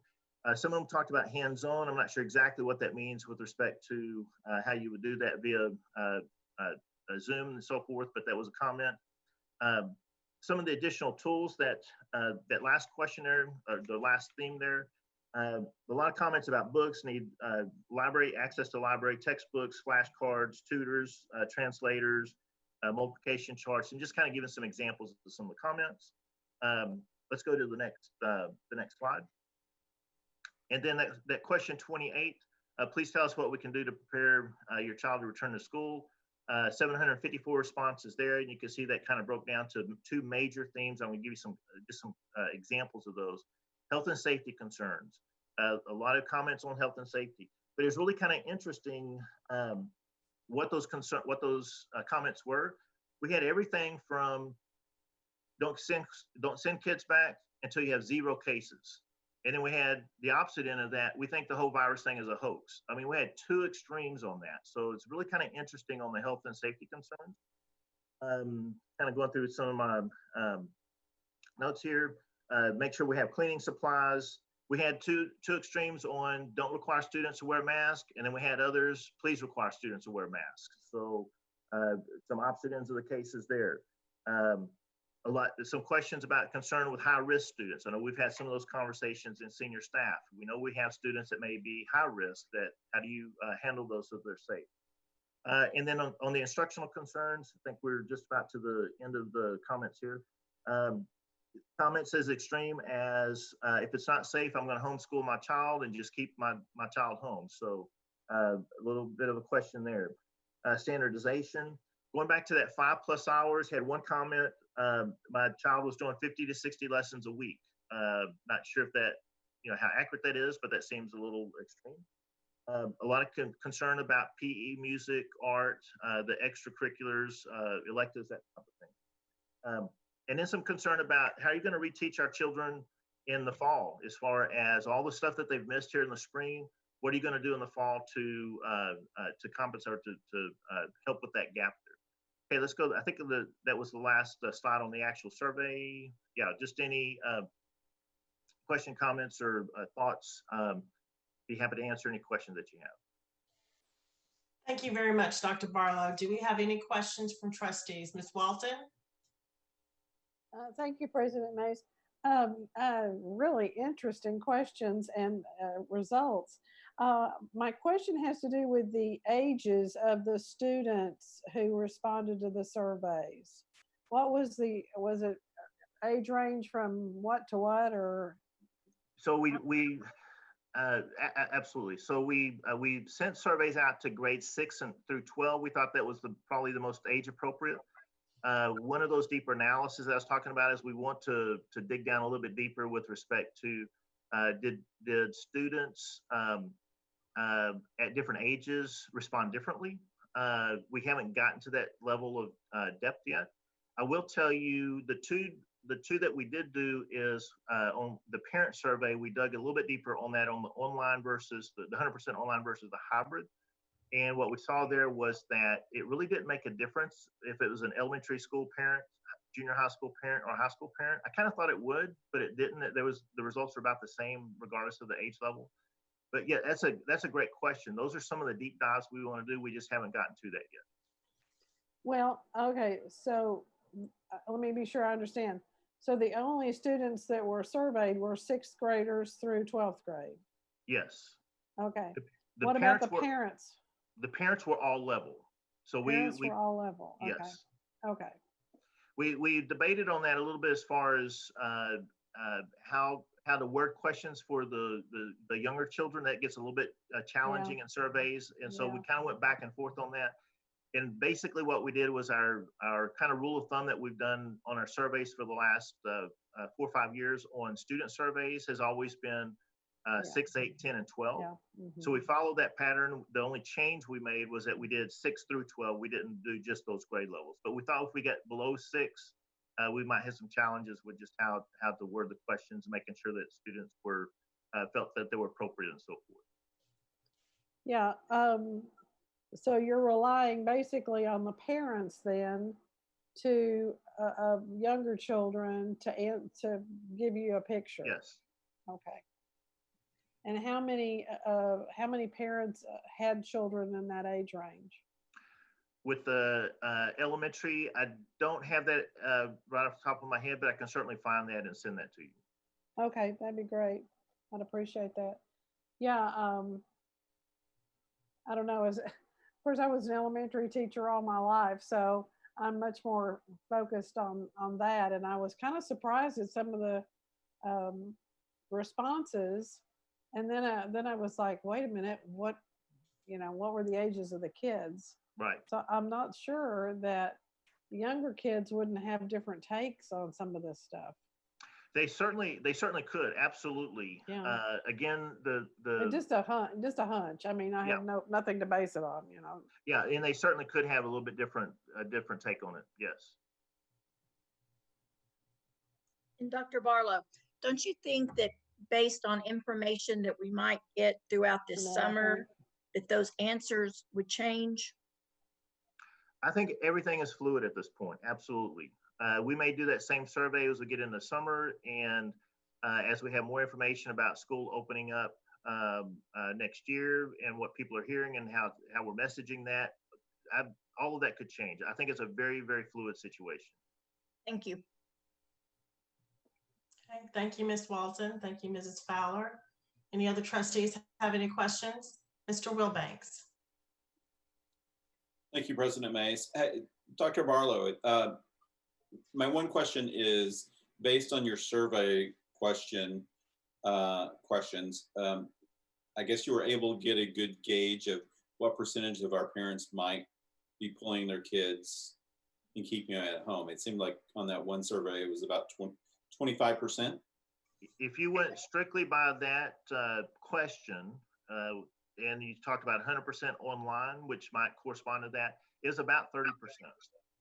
30%. And I think the state, TEA and some of the other districts around us were similarly guessing about 25% of students might not show up to a building next fall. And I've seen similar surveys, yes. Okay, so that was in line with that. And not necessarily to assuage the fears of our elementary parents, but I read a Wall Street Journal article and saw another report. There are quite a number of countries like England, Finland, South Korea, who have gone through pretty big spikes of COVID-19, and their students are already back in school. And so far, there's been no outbreaks in those countries. from the kids going back to schools, especially at the elementary schools. And they've done studies and found that, I guess, based on the those that haven't gone, kids that haven't gone through puberty yet, just aren't efficient vectors for the virus because they don't have the type of cells that it tends to grab onto. So I think that's a propitious sign for elementary being able to get back to normal sooner than possible. Now, kids above puberty, junior high, and especially high school, it's a different story, but I think those kids are more better suited to doing a hybrid model, and it'll be interesting to see though. Anyway, that's all I had. Sure. Thank you, Mr. Wilbanks. Are there any other trustees? This is Yes. Dustin. Oh, thank you, President Mays. Dr. Barlow, these survey results I thought were really interesting, but confirmed for me something that I think, research has shown for a long time, which is that online education is frequently overvalued by adults, and it's not the best thing for students, and it's particularly not the best thing for students who come from disadvantaged backgrounds. And so what we did, we made great efforts to do a stopgap this spring, and it's not a criticism of our teachers at all. It's just these findings are consistent with what we already know, I think, on this front, and is a sign that if we have to come back with online education in the fall, I'm not really sure what we can do to reinvent online education, but it has to be, we're gonna have to take some efforts to be more robust to make it work better for our students, because I know it's easy to sometimes discount student survey results, right? Because of course the kids that, I think people feel like, well, of course the kids are gonna say it was challenging or it was hard. And here we have the adults and especially the teachers saying, oh, we transitioned really easily. But I think we need to listen to the students on this one. And that's why I have some real concerns that if we don't come back in person in the fall, from an equity standpoint, we're gonna see, gaps that we already know exist, not only persist, but grow. And that decision may be out of our control. But from looking at this data and what we know, if there's any way we can get our students on campus in the fall, I think that's safe. I think that we have to look at doing that, even if we can only accommodate some on some days or some percentage of those who are already comfortable doing it. I think that's going to be best for our students at the end of the day. I don't think that there's any environment we can envision in the fall that is going to be risk-free. But from the perspective of doing what's right for our kids in terms of their education, I don't think online education is in general the way to go.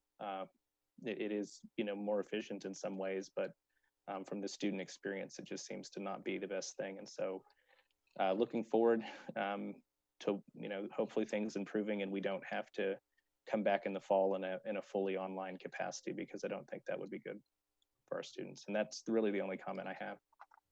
Sure, thank you. Thank you, Mr. Chapa. Mr. Wilbanks. If I can just jump onto what Mr. Chapa said, I would go a step further and say we need to bring kids back even sooner, specifically the students that we're most concerned about those gaps with. I commend, I think, Fort Worth's plan where their kind of beta test of what fall's going to look like is they brought back their ELL students at the elementary grades this week. And they're specifically to address those gaps and to work out the kinks of what fall might look like for the rest of the schools. I think that was a very prudent plan on their part. And hopefully we can do the same, maybe in a later summer session for our students that we're most concerned with.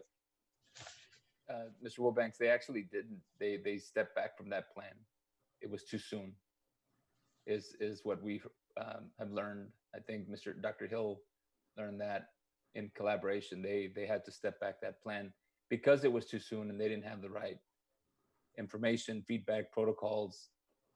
And so they stepped back. They didn't do that. You're going to hear in a minute, we're planning for at the end of July, mid-July into August. I will say that, Ms. Fowler, I think you're absolutely right. This will continue to change. And I think the opinion will change.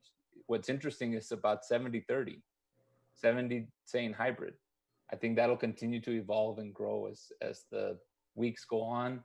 We've been persistent with our commissioner about releasing guidelines so that if they're going to revise, the sooner the better.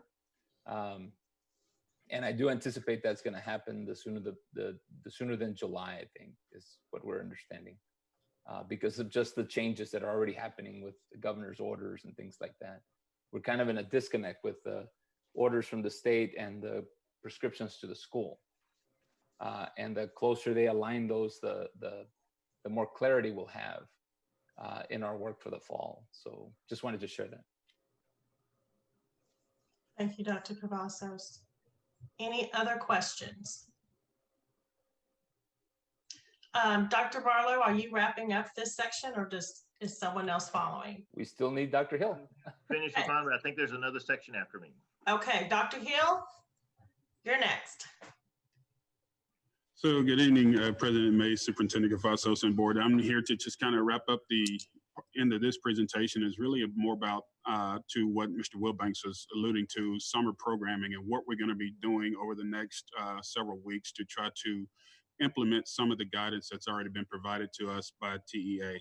So what we're doing is looking at this in the three areas of academic enhancement and remediation, to Mr. Wilbanks's point, looking at opportunities for end of course exam, remediation for students who struggle there, bridge camps, just as something that we normally do, and then some CTC certifications. We're looking at also some opportunities for UIL and UIL and athletics, and then just operations and management, things from pre-K registration to R's and 504s to language testing and just some other things to try to acclimate our staff, our students, and our community to what the new norm may look like under current guidance.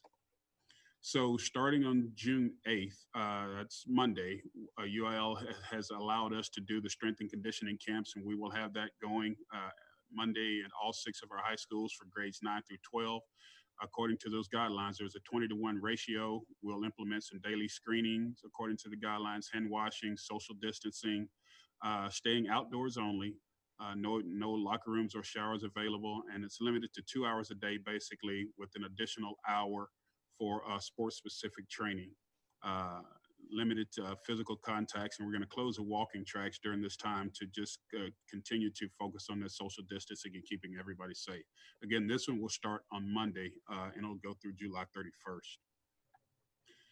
Starting the following Monday, it's a tentative, no, this is not tentative. Starting the following Monday, June 15th, we'll activate the Diaper Career Tech Center to offer students opportunities to complete some certification courses that they've started. And this is in alignment with what the staff there is recommending. You can see the courses there that we will offer for that certification. And then the Fire Academy, that certification will take that a week longer through June 26th. We'll be running 2 sessions there every day at 8 to 11 and then 1 to 4. Target date of June 15th, where we will have select campuses and district offices open for business with limited staff, seeing parents and community by appointment only, following those same safety protocols that have been we've been discussing all along. Examples would be social distancing, the screening, one-way traffic, entry, exit, and all of those procedures that would help us make sure that we're ensuring the safety protocols. Cleaning and disinfecting, you know, you saw that in the survey a minute ago, where that was a priority for all, and it's a priority for us as well. We'll continue the summer feeding program Mondays and Thursdays as we have it right now at 20 sites, and that's going steady as it's been. Starting July 6th, again, to further the point that Mr. Wilbanks was making, we're looking at an end of course academic focus is really our summer session 2. Session 1 is more online, but this one we're looking at a more face-to-face, and the number of students will be TBA. That's determined on the number of kids that were successful coming through summer 1 and who may need a little bit more individual attention. We're gonna bring them in on face-to-face at summer 2 starting July 6th. Remediation for those kids who are still needing to pass the ELC, and we'll have that at all of our high school campuses. It's the plan. And then starting July 20th through July 31st, we're looking at campus activation for 14 elementary and secondary schools, again, to further that same opportunity to catch those kids who are struggling. 50 to 100 students per campus, academic focus again on reading, writing, and math, 2 sessions a day, potentially, and 8 to 11:30 and a 12:30 to 4. Transportation provided and meals provided. And again, we want to try to mirror what the current guidance is with all aspects of school, from the time they get on the bus to the time they get off the bus, and just run through all of that with a smaller group of kids so that we can know what to expect and know what kind of opportunities we have for improvement on our process.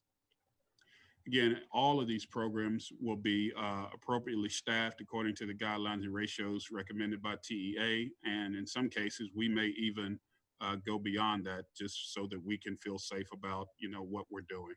And that goes from teachers, administrators, and paraprofessionals all the way through the transportation staff to actually implement all that we're trying to work on here. So that's kind of the plan for the summer learning, and we'll entertain any questions that may be there. Dr. Hill, I have a couple of questions. For the students that are going to come to the face-to-face toward the end of summer, will the teachers give the names of the students that they feel like need to be there, or will it be first come, first serve, the parents will sign up? And Dr. Wirtz may be able to speak to that. I know that he and Dr. Tracy Brown are working on what that selection process or that identification process would look like. Okay. Sorry, all yes, it's still being developed right now. Lena McDonald, the area superintendent, is collaborating with principals to define what we believe that criteria needs to be. And we're really trying to let this portion of it be campus led, because each campus's group of students have different needs. And so their criteria may look a little bit different, but we'll target the kids at their schools, the ones that need it the most. Thank you. Thank you, Mrs. Fowler. Anyone else? Yes, Ms. Walton. Thank you, President Mays. Quick question. Are we going to have any difficulty getting disinfectant and hand sanitizer? At this point, and Ms. Powell, if she's coming in, she may speak to that, but we don't anticipate it. However, that is something that we're constantly keeping an eye on. Ms. Powell, you may want to add something to that. Right, so thank you. We already have a stock of some hand sanitizer. We have an enormous order coming next week. It's something we will have to stay in front of for the entire year until this is no longer a problem. We don't anticipate a problem getting the hand sanitizer that is on order right now. We've been told that should be here shortly. There are some other things that we have ordered, some of the sneeze guards, the floor markings and stuff like that we'll have different experiences with. And I can't tell you today for certain when those items will be in. We've ordered them. Everybody else is ordering them too. And so we're kind of in line with everybody else. So that may be a bit of a struggle to have it here in the next few days. I anticipate that we'll have the items here by the time school starts. We've asked that stuff be delivered to us as it's ready, not that the vendor hold it until they finished an entire order. And so we will start getting it as soon as they produce our order. So I anticipate shortly, but I can't tell you for sure what day. And just for clarification, just because there's a lot of information in some of these, some of the things are recommended and some are required in the guidelines. And I think that will continue to change as well. So, and we're kind of caught in this, I don't know, predicament sometimes with TEA because, and I won't go on a tangent, but like graduation ceremonies. How do you interpret recommended? How do you interpret, required is required, but then somebody asks a different question that's not addressed, and all of a sudden, is it required or is it not, So that's why it's prudent what our staff is doing with rolling these things out methodically, strategically, so that we gear up in a good pace and not try to say, okay, everybody started on this date and we're bringing all the schools back. because we have to work out those little things that have to be worked out. We also, and I think Dr. Hill is coordinating this as well, we're going to invite teachers and principals from other campuses to come and observe the procedures, protocols, and things in these programs. Kind of a learning opportunity so that they're prepared if their school is not one that's having some of these programs. So just that those some of those things, and you know, fundamentally hand washing is what's the very best, you know. Well, yes, I agree. And, you know, and it's amazing how fast an elementary campus can go through an order of soap and hand sanitizer. Little kids are not prudent with how much, you know, they use, you know, in some instances. So, and that will, you know, that will be very important. I think parents will, that would be a tip off to parents pretty quick that we were not doing what we needed to do if we were out of either one of those two commodities for very long. Absolutely. Yeah. Thank you. Thank you, Ms. Walton. Are there other questions from trustees? Okay. Seeing no hands or lights unmuted, once again, I want to say thank you to Dr. Wertz. Thank you to Dr. Barlow. Thank you very much, Dr. Hill. Appreciate the update. Appreciate it. Thank you.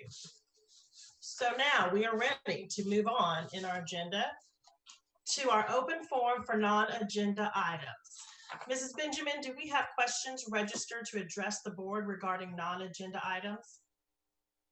Yes, ma'am, we do have a speaker registered. We're trying to get a hold of her now. She was calling by telephone and was not quite yet on the line. Her name is Miss Courtney McDonald. Okay.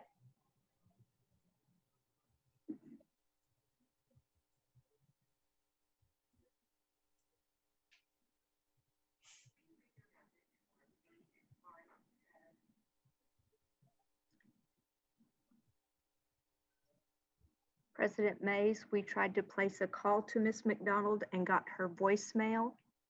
So unfortunately, we are not able to reach her at this moment. Okay. Mr. Hill has reached her. I mean, Dr. Hill has reached her, and we're going to try to connect her if you'll give us 1 minute. Okay. So this will be back-to-back board meetings where we have to fill in some space. So just for a few minutes. So, you know, just continuing from our last meeting, because what is this upcoming weekend? Graduation. We are also excited, seniors. We cannot wait to see you this weekend from a very safe distance, of course. We're so excited for you.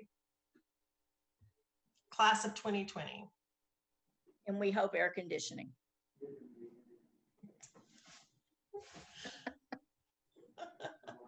Okay. President Mays, Ms. McDonald is coming online now. She will be on audibly, not visually. Okay. Okay, well, welcome. Hello. Yes, welcome, Ms. Courtney McDonald. This second open forum segment of the meeting provides citizens with an opportunity to address the trustees on any subject except personnel.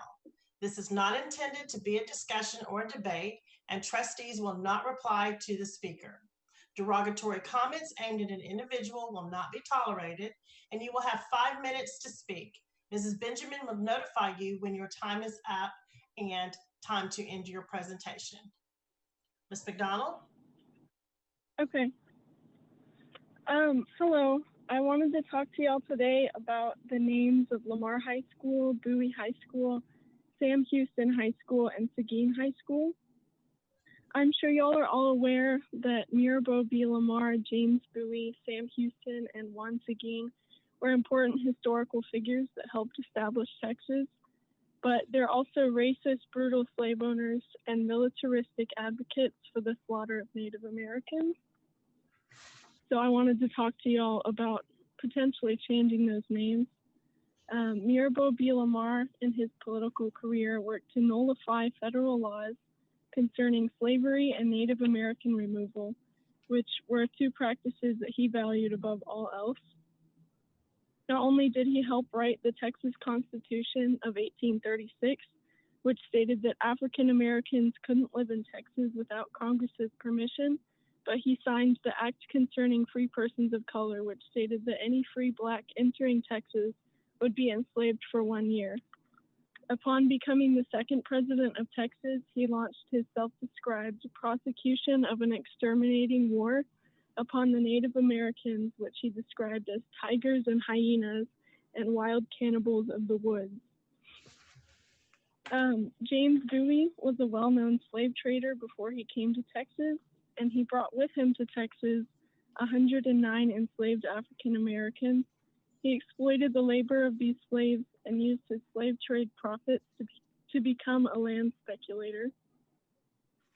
Sam Houston once said that white people would never, quote, mix with the phlegm of the indolent Mexicans, no matter how long we live among them, end quote. He was a slave-holding Anglo-Saxon racist and the most grandiose imperialist of his time. He was friendly with the Cherokee people, but he used them more than he was useful to them. After serving under Andrew Jackson in the War of 1812, he was in charge of the removal of many Cherokee from Tennessee. He supported Manifest Destiny, and he believed that the murder and removal of Native Americans was somehow approved by God. Juan Seguin, in conjunction with Sam Houston, worked to hunt down runaway slaves and return them to Texas. His family was one of the wealthiest families in the San Antonio area because they exploited the slaves that they owned. Seguin actively fought for the continuation of slavery in Texas, stating that to give freedom to the, quote, race of the human species called Negroes, end quote, would be the same as, quote, ruining this important branch of public welfare. So, according to the statistics published by your district in March, 81% of AISD students are people of color. So I ask you, why are you sending your students to schools named after old men that would treat them as property if they were alive today? I cannot imagine being a Black student sitting in a U.S. history class in one of those schools and learning about how the man my school was named after used to abuse and torture African Americans and Native Americans. When a school is named after a racist, it sends the message to people of color that you don't care about the crimes against humanity that were committed by those racists. And it sends the message to white people that they can be racist and get away with it and even be commemorated for it. So I'm talking to you today because you have an opportunity to change this.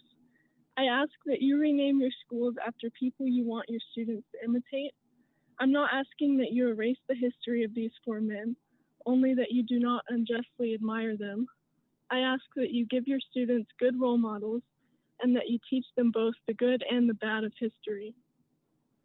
Racism should not be tolerated in your school district, and that includes the celebration of racist historical figures in your schools. I'd like to finish this up with a reminder from a quote from Angela Davis. She said, "In a racist society, it is not enough to be non-racist. We must be anti-racist." Thank you for your time. Thank you, Ms. McDonald. Okay, we're now coming to the part of our agenda for our school board reports. Dr. Cavazos. Thank you, President Mays. And again, as you've already stated, graduation begins tomorrow and Saturday and Sunday. And again, I look forward to helping the class of 2020 celebrate as their year has not turned out the way they wanted to, but give them this opportunity to celebrate. I want to thank again our staff, all our staff across the district for their hard work, their continued hard work. I think Dr. Reich said it earlier, and this is just like the tip of the iceberg that you see as an update of all the work that's happening throughout our district. And so a sincere thank you to all our staff across the district. And so with that, look forward to celebrating this weekend with our students. Thank you. Very good. Thank you, Dr. Cavazos. Do we have any reports from any other trustees? Okay, I don't see any hands. I would like to give a report based on hearing from a lot of students, parents, teachers, community members about the injustice that did happen most recently to George Floyd, and in addition to all of the previous injustices before him.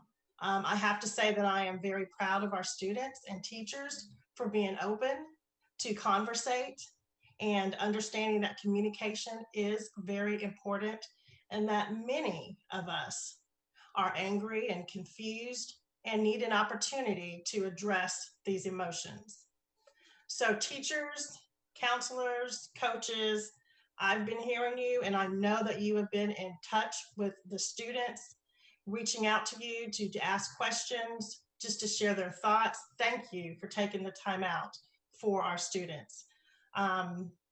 I know it's also been very difficult with COVID-19 being closed and the end of the school year, but you're still taking your time out to do something that is very, very important. To our students, it's okay to be angry. Take that anger and speak up for those that no longer have a voice. Speak up for justice. And students, we hear you, and your life does matter. You are the future. So I highly encourage you to educate yourself and others on the history. You want to have a discussion with your counterparts, make sure that you know the facts. We're here for you. Please continue to support each other and stand up against injustice. Racism has been around for a very long time, and it's very hard to change individuals' mindsets. But if you cannot change their mind, then put yourself in a position to change the law. Once again, I'm responding based on the pain and anger heard from our community and our students and my 3 sons, and that I have felt personally. Keep up your focus for redressing racism. You can protest peacefully and demand justice at the same time. If you want to fight, then fight by getting involved in ways to help advocate for change. If and when you are of age, vote. Not only does your life matter, but your vote matters. One thing I love about AISD is its diversity. That is something that is positive. As a school district, we have to play a part in the solution on racism because, as Dr. Cavazos has said many times, education is key to eradicating poverty. It's time to encourage discussions about racial inequities, starting with recognizing that it exists in education. We hear you now, students, and I want each of you to know that your voice can change the world. And I will end with a quote from Rosa Parks. You must never be fearful about what you are doing when it is right. Thank you, students. Okay, with that being said, Ms. Secretary, do we have any items to consider? Well, we referred some things back to the Finance Committee on the compensations, but I think that was everything. Okay, I think you had asked Dr. Barlow about providing some information about the age of parents and students that responded. That was the other thing, yes. Thank you. You're welcome. Okay, y'all, I don't even want to tell you what time it is, but it is 9:13 p.m. and this meeting is adjourned. Thank you.